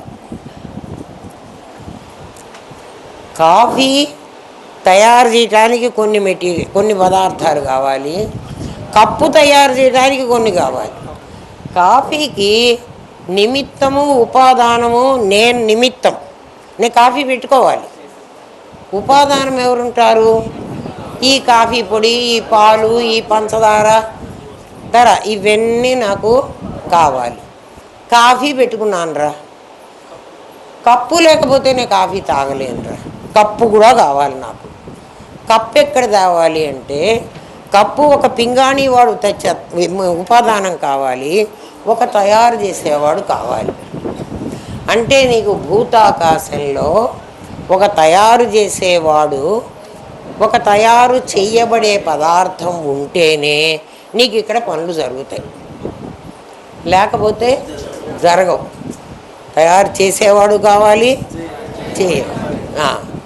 ఇప్పుడు దృగస్థి దృశ్యం నాస్తి దీనికి సరిపోతుందా? సరిపోదు. దృగస్థి అంటే చూసేవాడిని నేనున్నా, కాఫీ కావాలి తాగాలి అనుకున్న నేనుంటే కాఫీ రాదు కదా. నేనుంటే కాఫీ రాదు. కాఫీ కావాలి, నాకు వస్తువు కావాలి, అంటే ఉపాదానం కావాలి, నిమిత్తం కావాలి. ఇది నీకు తెలుస్తున్న భూతాకాశం. నాకు తెలిసే భూతాకాశం ఏమిటంటే, నాకు తెలిసే భూతాకాశం, ఈ భూతాకాశం అంతా ఒక బృహద్దర్పణం, ఒక పెద్ద అద్దం. అర్థం కాదు కానీ ప్రయత్నం చెయ్యండి, అర్థమవుతుంది. ఇదంతా ఒక పెద్ద అద్దం. మా ఇంట్లో బెడ్రూమ్లో ఒక పెద్ద మిర్రర్ పెట్టుకున్నా. ఆ మిర్రర్లో బీరువా పడుతుంది, సోఫా పడుతుంది, నా మంచం పడుతుంది, ఇంకా ఏముంటే అవన్నీ దీంట్లో పడతాయి. అవి అవునా కాదా? అవే ఏవి? ఆ అద్దంలో పడ్డవి బీరువాయే, సోఫాయే, మంచమే, అన్నీ నిజమే. కానీ వాటికి వాస్తవికత లేదు. ఎవరికి వాస్తవికత ఉంది? అద్దం బయట ఉన్న వాటికి వాస్తవికత ఉంది. అవి సత్యం. ఏవి సత్యం? బయట ఉన్నవి. అవి ఎవరి చేత తయారు చేయబడ్డాయి? బీరువా ఎవడో చేశాడు, నేను కొనుక్కున్నాను, నేను నిమిత్తం, అది ఉపాదానం. వాడెవడో చేశాడు కదా, అంటే తయారు చేసిన వాడు కూడా నిమిత్తమే, నేను కొనుక్కున్న వాడిని కూడా నిమిత్తమే. అది వస్తువుగా నాకు అవి రెండు కనపడాలి. నీకు భూతాకాశంలో వాడు కనపడుతున్నాడు, కానీ అద్దంలో పడ్డ వాటికి వాస్తవికత లేదు. అద్దంలో పడ్డ వాటికి వాస్తవికత లేదు. నువ్వు ఇది సత్యమని నమ్మితే, ఏది ఈ బయట కనబడుతుంది, ఇవి రెండు సత్యమని నువ్వు నమ్మితే వీటికి వాస్తవికత ఉంది. ఎందుకని? నువ్వు వీటిని అద్దంలో పడ్డ వాటివి అంటల్లా కదా, అద్దంలో పడ్డవి నువ్వు అంటల్లా, నేనంటున్నా. అవునా కదా? అద్దం బయట ఉంది, మీకు అద్దం బయట ఉన్నాయి. అద్దం లోపలికి వస్తే వాటి వాస్తవికతను కోల్పోతాయి. ఎందుకంటే నా మిర్రర్లో అవన్నీ పడి కూడా వాటికి వాస్తవికత లేదు, ఈ బయట ఉన్న వాటికే ఉంది. మనం అందరం నిమిత్త ఉపాదానాలతో ఉన్నామనుకుంటే ఇవి దృశ్యము సత్యమే, దృక్కు సత్యమే. చూసేవాడు నిమిత్త కారణం సత్యం, చూడబడే దృశ్యం కూడా సత్యం. వీళ్ళు ఈ రెండు సత్యాలు ఏమవుతాయంటే, ఇదొకటి ఇది రెండు కదా, ఇవి విశేషాలు అవుతాయి. ఇదొక విశేషం, ఇదొక విశేషం. రెండు విశేషాలకి ఉన్న సంబంధం నాకు దృశ్యం. ఎందుకంటే కాఫీ కప్పులో పోసుకుని నేను తాగాను, నేను కాఫీ తాగుతున్నా, నేను మీకు దృశ్యం, ఫోటో తీసుకోవచ్చు, దృశ్యం కదా అది కదా. ఎందుకంటే ఇందులో ఏమున్నాయి? రెండు విశేషాలు ఉన్నాయి.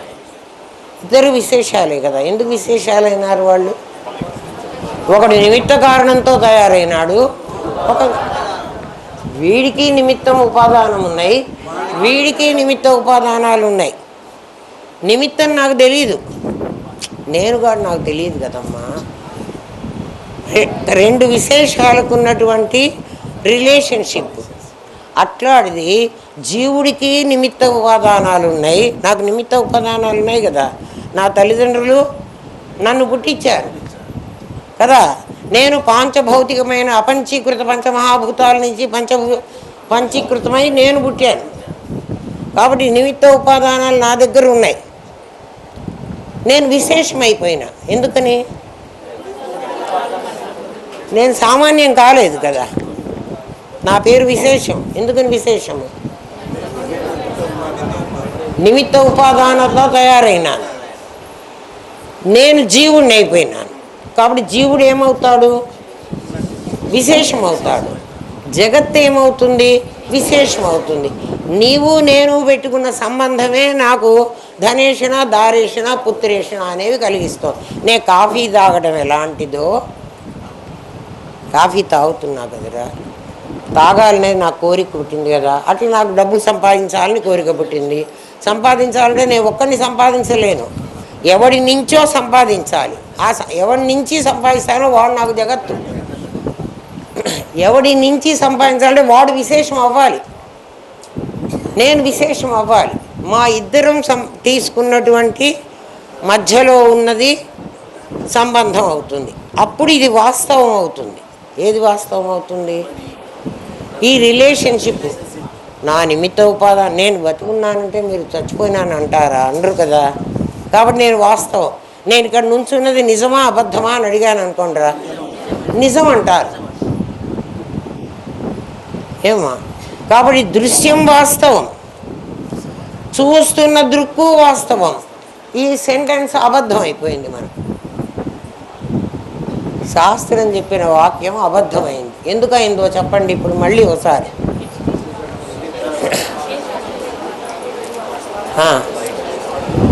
నిమిత్త ఉపాదానాలు దేనికి ఉంటాయో అది తయారైంది విశేషం అవుతుంది. నిమిత్త ఉపాదానాలు లేకపోతే అది విశేషం కాదు, అది దృశ్యం అవుతుంది. దృశ్యం అంటే మనకు చూడడానికి కనిపిస్తుంది. కనిపించిన దానికి వాస్తవికత ఎట్లా వస్తుందంటే, ఇది నాకు యథార్థ సామాన్యం తెలియకపోబట్టి, నేను విశేషాలతోనే సంబంధం పెట్టుకోబట్టి మాకు కొంచెం కష్టము. నాకు పదాలు వచ్చు కాబట్టి గబగబా మాట్లాడేస్తున్నా. మీరు నిదానంగా ఆలోచించుకోండి, లేకపోతే 10 సార్లు అది వినండి, మీకు తెలుస్తుంది. ఏమ్మా? అప్పుడు ఏమైంది? రెండు విశేషాలకి సంబంధం. ఎందుకంటే ఇండివిజువల్గా కాఫీ విడిగా ఉండగలదు, కప్పు విడిగా ఉండగలదు, కాఫీ కలుపుకొని కప్పు తాగగలదు. నేను జీవుడు విడిగా ఉండగలను, జగత్తు కూడా విడిగా ఉండగలదు.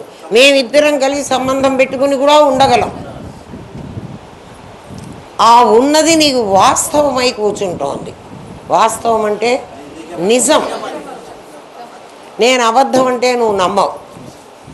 దీన్ని నేను అబద్ధం ఎలా చేస్తాను అంటే, నాయన అర్థమవుతుందా? అన్ని దృశ్యాలు, అన్నీ మనం ఏం చేస్తున్నా అవన్నీ కూడా ఇలాంటివి. ఇవన్నీ సత్యం. జగత్తు సత్యమైతుంటే, జగత్తును మిథ్య అని శాస్త్రం చెప్తుంటే నన్ను ఎట్లా నమ్మమంటారు? ఆకాశం నల్లగా లేదురా అని నేనంటే నన్ను ఎట్లా నమ్మమంటారు? నిన్ను తీసుకొచ్చి భూమి మీద కూర్చోబెట్టి భూమి మీద కూర్చున్నావురా అని నీకు చూపిస్తే అప్పుడు నువ్వు నమ్ముతావు. ఇక్కడ ఇది నల్లగా లేదు కదురా, ఇక్కడ భూమి ఆకాశం హొరైజన్ ఏది? హొరైజన్ హుళక్కి అంటే హొరైజన్ అనేది లేదు అని ఒప్పుకుంటున్నావు. ఇప్పుడు నువ్వు దీన్ని ఒప్పుకోవు. కనపడుతున్నది. ఎందుకు కనపడుతోంది అంటే ఇది మిర్రర్కు బయట ఉంది. మిర్రర్ ఎక్కడుందిరా నాయన అంటే, నీ నేను అని ఒకడున్నాడే వాడు నీ మిర్రర్. వాడు మిర్రర్ ఎందుకు అయినాడండి? వాడి కథ కాస్త చెప్పండి మాకు అంటే, నువ్వు నామరూప క్రియలు అని మొట్టమొదట ఆలోచించావు చూడు. ఇది ఇది ఉండని, నేను మళ్ళీ చెప్తా. ఈ గీత గీచినప్పుడు ఇది ఆది, ఇది అంతం, ఇది కదా నేను పుట్టాను, చచ్చిపోతాను. పుట్టక ముందు నేనున్నాను, చచ్చిన తర్వాత నేనుంటాను. పుట్టక ముందు నేనున్నాను, చచ్చిపోయిన తర్వాత కూడా నేను ఉంటాను. ఎట్లా ఉంటారండి? ఈ బల్బు వెలుగుతున్నప్పుడు ఈ కాంతి ఉంటుంది, ఈ బల్బు వెలగలేకపోతే కూడా కరెంటు ఉంటుంది. వెలగలేకపోయింది బల్బు కానీ కరెంటు కాదు, అది గుర్తుపెట్టుకోండి. ఇది ఉన్నప్పుడు నేనున్నాను, ఇది లేనప్పుడు నేనున్నాను. కాబట్టి దీనికి నేను సాక్షిగా ఉన్నా అంటే నేను ఇదంతా ఉండాలి. అవునా కాదా? అప్పుడు ఆ ఉన్న నేను అంటే నీ లోపల నీ మనస్సు కూడా, మనస్సు కదా నీకు పుట్టావని చెప్పింది, నీకు బర్త్డే కూడా చెప్పింది కదా, చచ్చిపోతావని కూడా చెప్పింది కదా. ఇవాళ కాకపోతే రేపో ఎప్పుడో చచ్చిపోతావని కూడా అదే చెప్తోంది మనకి. పుట్టావని చెప్పింది, చచ్చావని. పుట్టక ముందు నేను ఉన్నానా లేదా అని అన్నాడు. ఉన్నావు అంటుంది. ఉండకపోతే నేను రాను కదా, అంతకుముందు కూడా నేను ఉండాలి కదా. నేను అనేవాడిని. ఆ నేను మీకందరికీ ఇది సత్యం, నాకు ఇది ఎందుకు అసత్యమో చెప్తున్నా. ఎందుకంటే నేను ఈ సెంటెన్స్ ఫాలో అవుతున్నా కాబట్టి నాకు ఇది అసత్యం. ఎట్లా అసత్యం చేస్తానో ఇప్పుడు చూడండి. ఇదంతా నేనున్నా. ఎందుకంటే ఈ గీత నా లోపల వచ్చింది. ఎందుకంటే నేను ఇక్కడి నుంచి ఒక గీత పెట్టుకున్నా, ఇక్కడి నుంచి ఒక గీత పెట్టుకున్నా, ఇక్కడ గీత పెట్టుకున్నా, ఏ డాట్ అయినా నేను పెట్టుకోవచ్చు. నాకు ఇది ఇక్కడ పెట్టుకున్న వాడికి మొదలెవరు చివరెవరు అంటే ఏం చెబుతాం? లేదు, ఇదే మొదలు, ఇదే చివర. అట్లా ఇదంతా కలిసి ఒక అద్దం అనుకోండి. ఆ అద్దంలో ఈ కాఫీ, ఈ కప్పు, ఈ దృశ్యాలన్నీ విశేషాలు పడ్డాయి అనుకోండి. ఎందుకంటే మా బెడ్రూమ్లో ఉన్న మిర్రర్లో మా బీరువాలు, పెద్ద పెద్ద బీరువాలే అందులో పట్టినాయి. చిన్నది అద్దంలో ఎన్ని పట్టినాయి?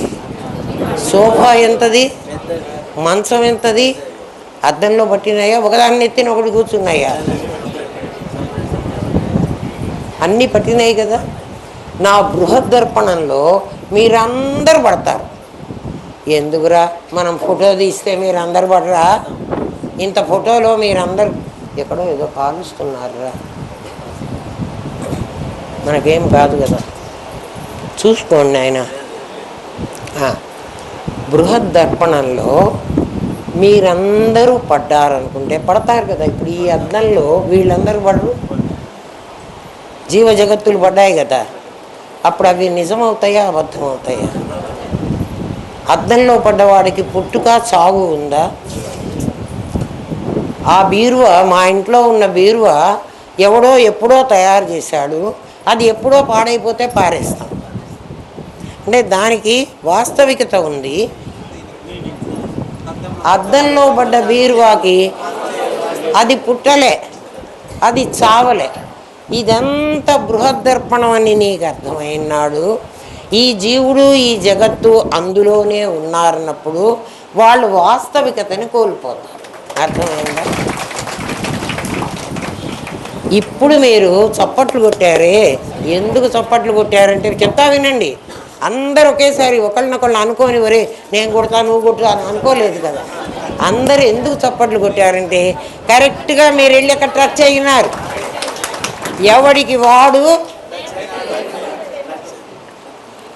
అర్థమైందా? అందుకే అందరూ కొట్టారు. ఎక్కడైనా కూడా ఈ మీ మనసు చెప్పిన మాట విన్నప్పుడు మీరు కొట్టరు. అది లోపలికి వెళ్ళి మీకు అది అర్థమైంది, అర్థమైందా అని అడుగుతాను చూడు. అంటే మనస్సు తప్పు మాటను అర్థం చేసుకోకుండా అందుకు చప్పట్లు కొట్టింది. అంతేగాని నేను ఏదో చెప్పానని అప్రిషియేట్ చేయటం కాదు. మాకు అర్థమైంది అది. ఇది అబద్ధం. ఎందుకంటే ఇది మీకు సత్యం. సెంటెన్స్ ఏం చెప్పాడు? దృక్కు సత్యం, దృశ్యం అసత్యం. దృశ్యం అసత్యం అంటే నాకు కనపడుతుంటే మీరు అబద్ధం అంటే జీవుడు కనపడుతున్నాడు, జగత్తు కనపడుతోంది, మీరేమో అబద్ధం అబద్ధం అని చంపుతున్నారు. దృశ్యం అబద్ధం రా, దృక్కే సత్యం అంటే చూసే నేను సత్యం. నేను లేకపోతే ఈ చూడబడేది ఉండదు. నేను సాక్షిగా నేను ఉండాలి, ప్రతివాడిలో నేను ఉండి తీరాలి. మరి ఈ ప్రపంచం అంతా ఎక్కడ ఉండాలి అంటే ఆ అర్థం ఎక్కడి నుంచి వచ్చిందో చెప్తా మీకు, వినండి, చాలా బాగుంటుందిరా. ఒక అవ్యక్తమైన శక్తి వ్యక్తమైంది అన్నాం. అవ్యక్తమైన శక్తి ఏం చేసింది? వ్యక్తమైంది. నేను ఇక్కడికి వచ్చేటప్పటికి నేను పాఠం చెప్పగలనో లేదో మీకు తెలియదు. అంటే నా లోపల నేను కూడా మీలాగే మనిషిలాగే ఉన్నాను. మరి నేను పాఠం చెబుతానని నాకు మొహాన్ని ఏమన్నా రాశారా? ఏం రాయలే. అయినా నేను పాఠం చెప్పగలను అన్నది నా దగ్గర ఎక్కడుంది? అవ్యక్తంగా ఉంది. అవ్యక్తంగా ఉన్నది వ్యక్తం కావాలి. వ్యక్తం కావాలంటే దేని మీద వ్యక్తం అవుతుంది అంటే తస్మాత్ ఆత్మనః ఆకాశ సంభూత. పరమాత్మలో నుంచి మొట్టమొదటిసారిగా ఆకాశం వచ్చింది. ఆ ఆకాశమే బృహద్దర్పణం, పెద్ద అద్దం. ఎవరు ఆమె అంటే ఆమె శక్తి, ఆమె అమ్మవారు. శక్తే కదా బయటికి రావాలి. ఇప్పుడు పాఠం చెప్పేది శక్తే కదరా, ఈ శక్తే కదా బయటికి రావాలి. బయటికి వచ్చి ఎలా వచ్చింది అంటే స్థితి రూపంగా వచ్చింది. స్థితి కదా. స్థితి అంటే ఏమిటి? కదలకుండా ఉండేది. తెర కదిలింది అంటే బొమ్మలు పడవు. తెర కదలకుండా ఉండాలి, బొమ్మలు కదలాలి. తెర కదలకుండా అంటే ఈ సినిమా తెర కదిలితే బొమ్మలు పడతాయా? కదా. ఇక్కడ సినిమా తెర లాంటిది. తస్మాత్ ఆత్మనః ఆకాశ సంభూత అని ఆ ఆకాశం అనేది మొట్టమొదట పుట్టింది అన్నాడు. పుట్టింది అని కరెక్ట్ కాదు, పుట్టలే.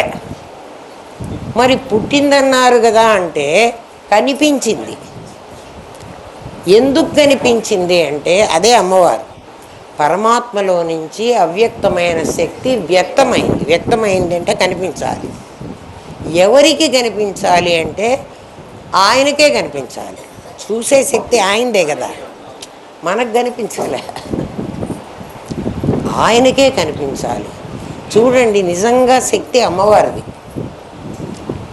అమ్మవారిదే కదా శక్తి.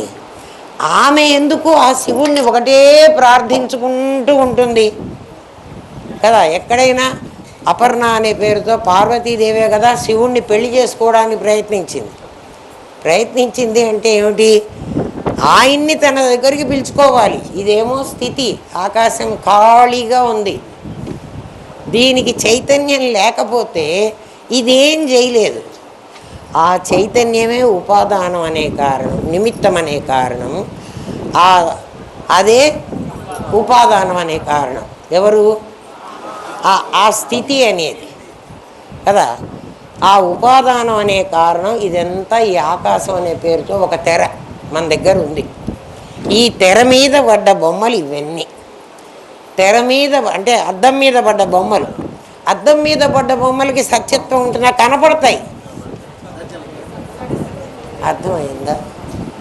ఇంకా ఎక్కువ చెప్తే అర్థం కాదేమో మీకు. ఎందుకంటే ఇది రేపు చెప్పడం మంచిది. ఇంతవరకే చెప్తాను. నాకు చెప్పడానికి ఏం లేదు. ఇంకో గంట టైం తీసుకుని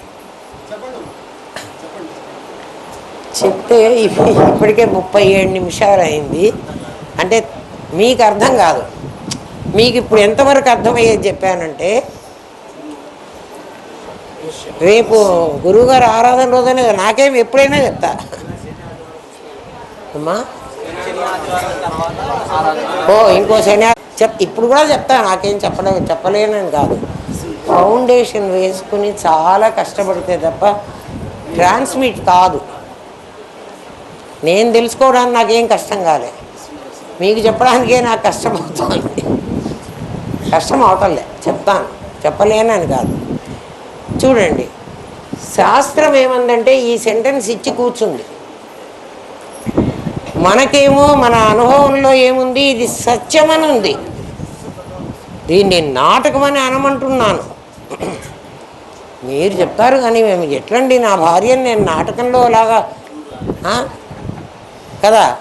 కాదురా, పిల్లవాడిని మన చేతికిస్తే వాడిని ముద్దు పెట్టుకోవాలి అనిపించి మనకు ప్రేమ పొంగి ముద్దు పెట్టుకుంటాం, కానీ నాటకంలో లాగా ముద్దు పెట్టుకోరా అంటే కదా పెట్టుకోగలమా? మరి నాటకం అని నాటకంలాగా అనుకోరా అంటే ఎట్లా?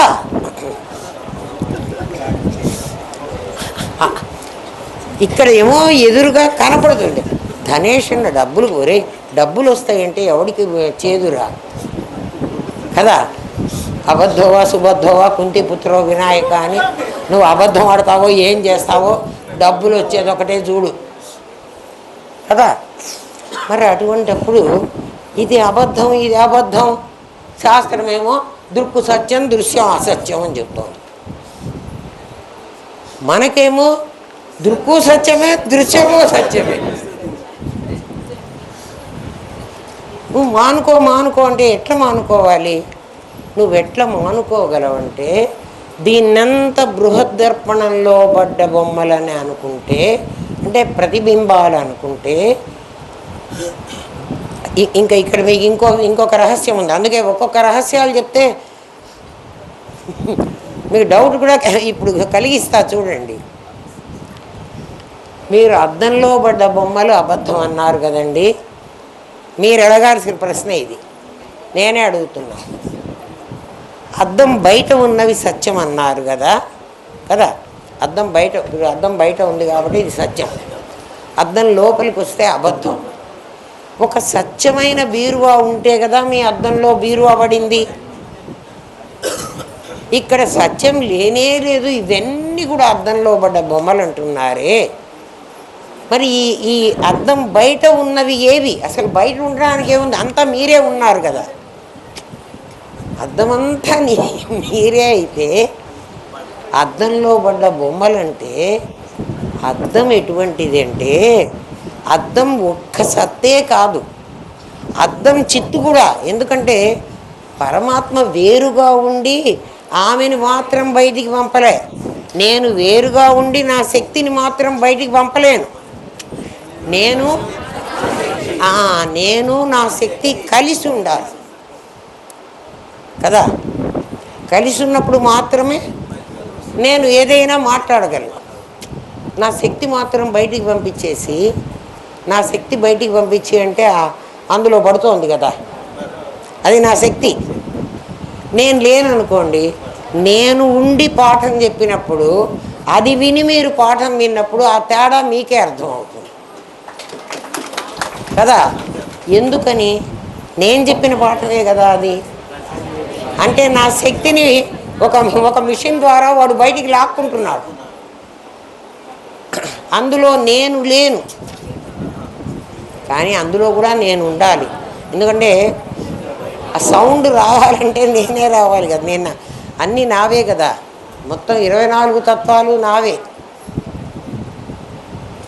అద్దమే ఒక్క సంకల్పం చేసేటప్పటికీ ఆ నామరూప క్రియలు నీ లోపలికి ఎలా అయితే వచ్చినాయో, నీ లోపలికి ఎట్లా వచ్చినాయి?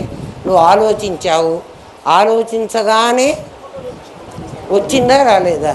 నీకు ఒక ఆలోచన, దానికి రూపం వచ్చిందా, దానికి క్రియ వచ్చిందా? ఎక్కడ కనపడుతోంది? నీ లోపల. అంటే అక్కడ ఒక అద్దం ఉంది. నీ ఆలోచన భావరూపంగా ఉంది, అంటే వాసనే వృత్తి అయింది, భావరూపంగా ఉంది. అది ఇమీడియట్గా ఏం చేసింది? నీ అద్దం మీద రూపం చూపించింది. ఎందుకు చూపించింది అంటే ఆ అద్దం చైత్ర దర్పణం, అది చైత్రం, దాంట్లో ఆ చిత్తు ఉంది. ఉండకపోతే ఆ అద్దంలో నీకు బొమ్మ కనిపించదు. నీవు బొమ్మ ఏం వేశావు? భావన వేశావు. నీ భావనకి రూపం కల్పించింది ఎవరు? అద్దం. అప్పుడు బయట బీరువా అక్కర్లే, అద్దాన్ని నువ్వు ఏమనుకుంటే అద్దంలో అవి కనపడతాయి. అర్థమైందా? అంటే అద్దము, అద్దంలో పడ్డ బొమ్మలు అన్నీ కూడా అమ్మవారు అయ్యవారు. బాగా అర్థం చేసుకోండి. భూతాకాశంలో నిమిత్త ఉపాదానాలు లేకపోతే, నీకు వేరుగా ఉండకపోతే దృశ్యమే లేదు. నిమిత్త ఉపాదానాలు రెండు ఉండాలి. ఇక్కడ ఏ దృశ్యమైనా ఆ రెండు నీకు ఏం కలిగిస్తున్నాయంటే ఇది సత్యం అనే నమ్మకం కలిగిస్తున్నాయి. మేము ఎంత చెప్పినా ఒప్పుకో. ఒకవేళ శాస్త్రానికి భయపడో, గురువుకు భయపడో, అవునే నిజమే అమ్మ చెప్తున్నారు కాబట్టి నిజమే ఉంటుందిలే అంటుందే. కానీ నీ అనుభవంలో రాకపోతే నీ అనుభవం ఎప్పుడు వస్తుంది? నువ్వు వెనక్కి వెళ్ళాలి, ప్రత్యక్షలోకి వెళ్ళాలి. అప్పుడు ఇవి నిన్నేం చేయలేవు. ప్రత్యక్షలోకి వెళితే నాకేమిటండి లాభం అంటే, ప్రత్యక్షలోకి అంటే నీ లోపలికి నువ్వు వెళ్ళు, దాన్ని టచ్ చేయి. అది కష్టమేమో కదా. ఇప్పుడే టచ్ చేసావు కదా, చప్పట్లు కొట్టావంటే నువ్వు దాంట్లో వెళ్ళకపోతే కొట్టావు.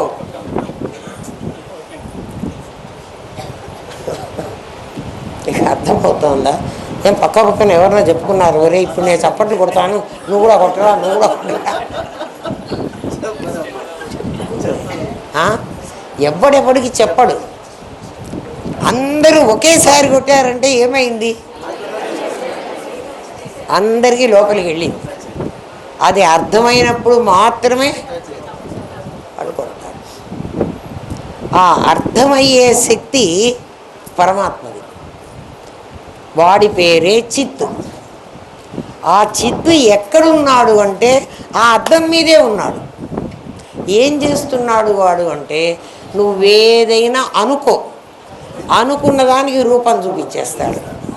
ఆ రూపం సత్యమా, అది అసత్యమా? అద్దం మీద పడ్డది అంటే అసత్యం, అది ప్రతిబింబం అయిపోతుంది. అవును నాకు కనపడుతోంది, నేను చూసేవాడిని, అది చూడబడేది అన్నావంటే సత్యమై కూర్చుంటుంది. తేడా తెలిసిందా? నేను చూసేవాడిని. ఇప్పుడు ఈ ప్రపంచం అంతా మిమ్మల్ని నేను చూస్తున్నాను. నాకు భరత్ కనిపించాడు, నాకు రవి కనిపించాడు, నాకు రమణ కనిపించాడు, నాకు సత్యం కనిపించాడు అన్నాను అనుకో. కనిపించింది ఎవరి వల్ల? నా మనస్సు వల్ల కదా. మరి చూస్తున్న నా మనస్సును నేను మర్చిపోయి నాకు కనిపించిన వాడిని గురించి నేను అంటుంటే వాడు సత్యమై కూర్చుంటాడు. అర్థమైందా? మరి ఇప్పుడు నన్ను ఏం చేయమంటారు? నాకు ఎట్లా కనిపించాడో అర్థం చేసుకో. నీకు దృశ్యాన్ని కనిపించింది మీకు చెప్పాను ఇంతకు ముందు కూడా. ఎట్లా కనిపిస్తున్నాడు నాకు వాడు? నా దగ్గర నుంచి దృశ్య కిరణాలు వాడి దాకా పోవాలి. వాడి దాకా పోయి వాడి దాటిపోలేక అవి నాకు తిరిగి వచ్చి నాకు ఈ రూపాన్ని కల్పించినాయి. మరి కల్పించిన రూపం నిజమా, వాడు నిజమా? ఇప్పుడు నాకు కనిపించిన వాడు ఎవడు కదా? అద్దంలో నా బొమ్మ పడిందంటే నేను నిజమా, అద్దంలో పడ్డ బొమ్మ నిజమా? నేను నిజం, అద్దంలో పడ్డ బొమ్మ నా ప్రతిబింబం. ఇప్పుడు వాడు నిజం, నాలో పడ్డవాడు అబద్ధం. అట్లా దృశ్యాన్ని అబద్ధం చేయమంటాడు. తెలిసిందా? ఇంకా బాగా ఆలోచించండి. ఇంకా చిదాకాశంలో పెడితే ఇంకా ఇంకా బాగుంటుంది పాట. వినండి, మీకు ఎంత అర్థమైతే అంత అర్థమవుతుంది కదా. ఏమ్మా ఇంతవరకు అర్థమైందా? ఏమో ప్రకాష్ అర్థం కాలేదా? అయింది కదా. ఏమే అర్థమైందే? ఇదంతా సత్యమా అసత్యమా? ఒక రకంగా సత్యం, ఒక రకంగా అసత్యం. కాబట్టి ఇది ఇది సత్యమని కదా. తాడు మీది పాము సత్యమా అసత్యమా? తాడు మీది పాము నేను చూసా కాబట్టి నాకు సత్యం కదా. తాడు మీది పాము చూసి నాకు సత్యం, లేకపోతే నేను పాముని ఎందుకు అరుస్తాను? ఎప్పుడు అసత్యం అవుతుంది? దీపం తెచ్చింది. ఇప్పుడు ఇది ఎప్పుడు అసత్యం అవుతుంది? జ్ఞానం కలిగి చూస్తే ఇది అసత్యం అవుతుంది. అర్థమైందా? జ్ఞానం కలగటం అంటే ఏమిటి? ఇది నా తెర మీద పడ్డ బొమ్మ, నేను చూస్తున్నది భరత్ని కాదు, భరత్ తాలూకు రూపం నా లోపల పడింది, నేను చూసింది ఈ ప్లేట్ కాదు, దీని అది ప్రతిబింబమే, ఇది బింబం. భూతాకాశంలో బింబం ఉంటుంది.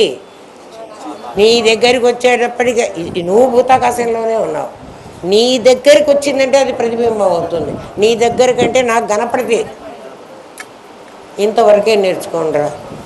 ఇంకా చెప్తే కరగాపురం అయితే కష్టం రా. చెప్పడానికి నాకేం చెప్తాను ఏమ్మా. 7:48.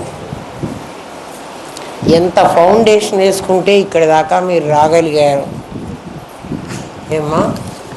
రేపు చెప్పుకుందాం. రేపంటే నెక్స్ట్ క్లాస్. ఓం తత్సత్. స్వస్తి ప్రజాభ్య పరిపాలయంతాన్యాయేన మార్గేణ మహిన్మహీష.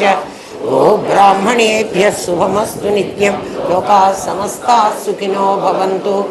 ఓం పూర్ణమదః పూర్ణమిదం పూర్ణాత్ పూర్ణముదచ్యతే పూర్ణస్య పూర్ణమాదాయ పూర్ణమేవావశిష్యతే. ఓం శాంతి శాంతి శాంతి. ఓం నమో బ్రహ్మాదిభ్యో బ్రహ్మ విద్యా సాంప్రద కర్తృభ్యో వంశ ఋషిభ్యో గురుభ్యో నమో మహద్భ్యః. సర్వోపద్రవరహిత ప్రజ్ఞానఘనః ప్రత్యగర్థో బ్రహ్మైవాహమస్మి బ్రహ్మైవాహమస్మి బ్రహ్మైవాహమస్మి. ఇక్కడ విశేషాలు రెండు ఏమైపోయినాయంటే, కాఫీ ఆధారమైంది, దానికి ఆ కప్పు ఆధారమైంది, కాఫీ ఆధేయమైంది. ఒకడేమో భరించేవాడు, ఒకటేమో భరించబడేది. ఇది లేకపోతే అది లేదు. అట్లా ఎందుకయింది అంటే, ఇదేమో సాలిడ్ ఫామ్లో ఉంది. ఎవరు? కప్పు. కప్పు సాలిడ్ ఫామ్లో ఉంది, అది స్థితిలో ఉంది, ఇది గతిలో ఉంది. అందుకని స్థితిలో ఉన్నదాని మీద గతి రావాలి, కానీ గతిలో ఉన్నదానికి స్థితి పోకూడదు. సైన్స్ ఒప్పుకోదు. కాఫీ మీద కప్పు పెడతానంటే ఒప్పుకోదు. కప్పులో కాఫీ పెట్టమంటుంది. సత్యంలో ఇటువంటివన్నీ పొరపాట్లు వస్తాయి. మనం నీకు అది ప్రతిబింబం అంటే ఇంకేం రావు.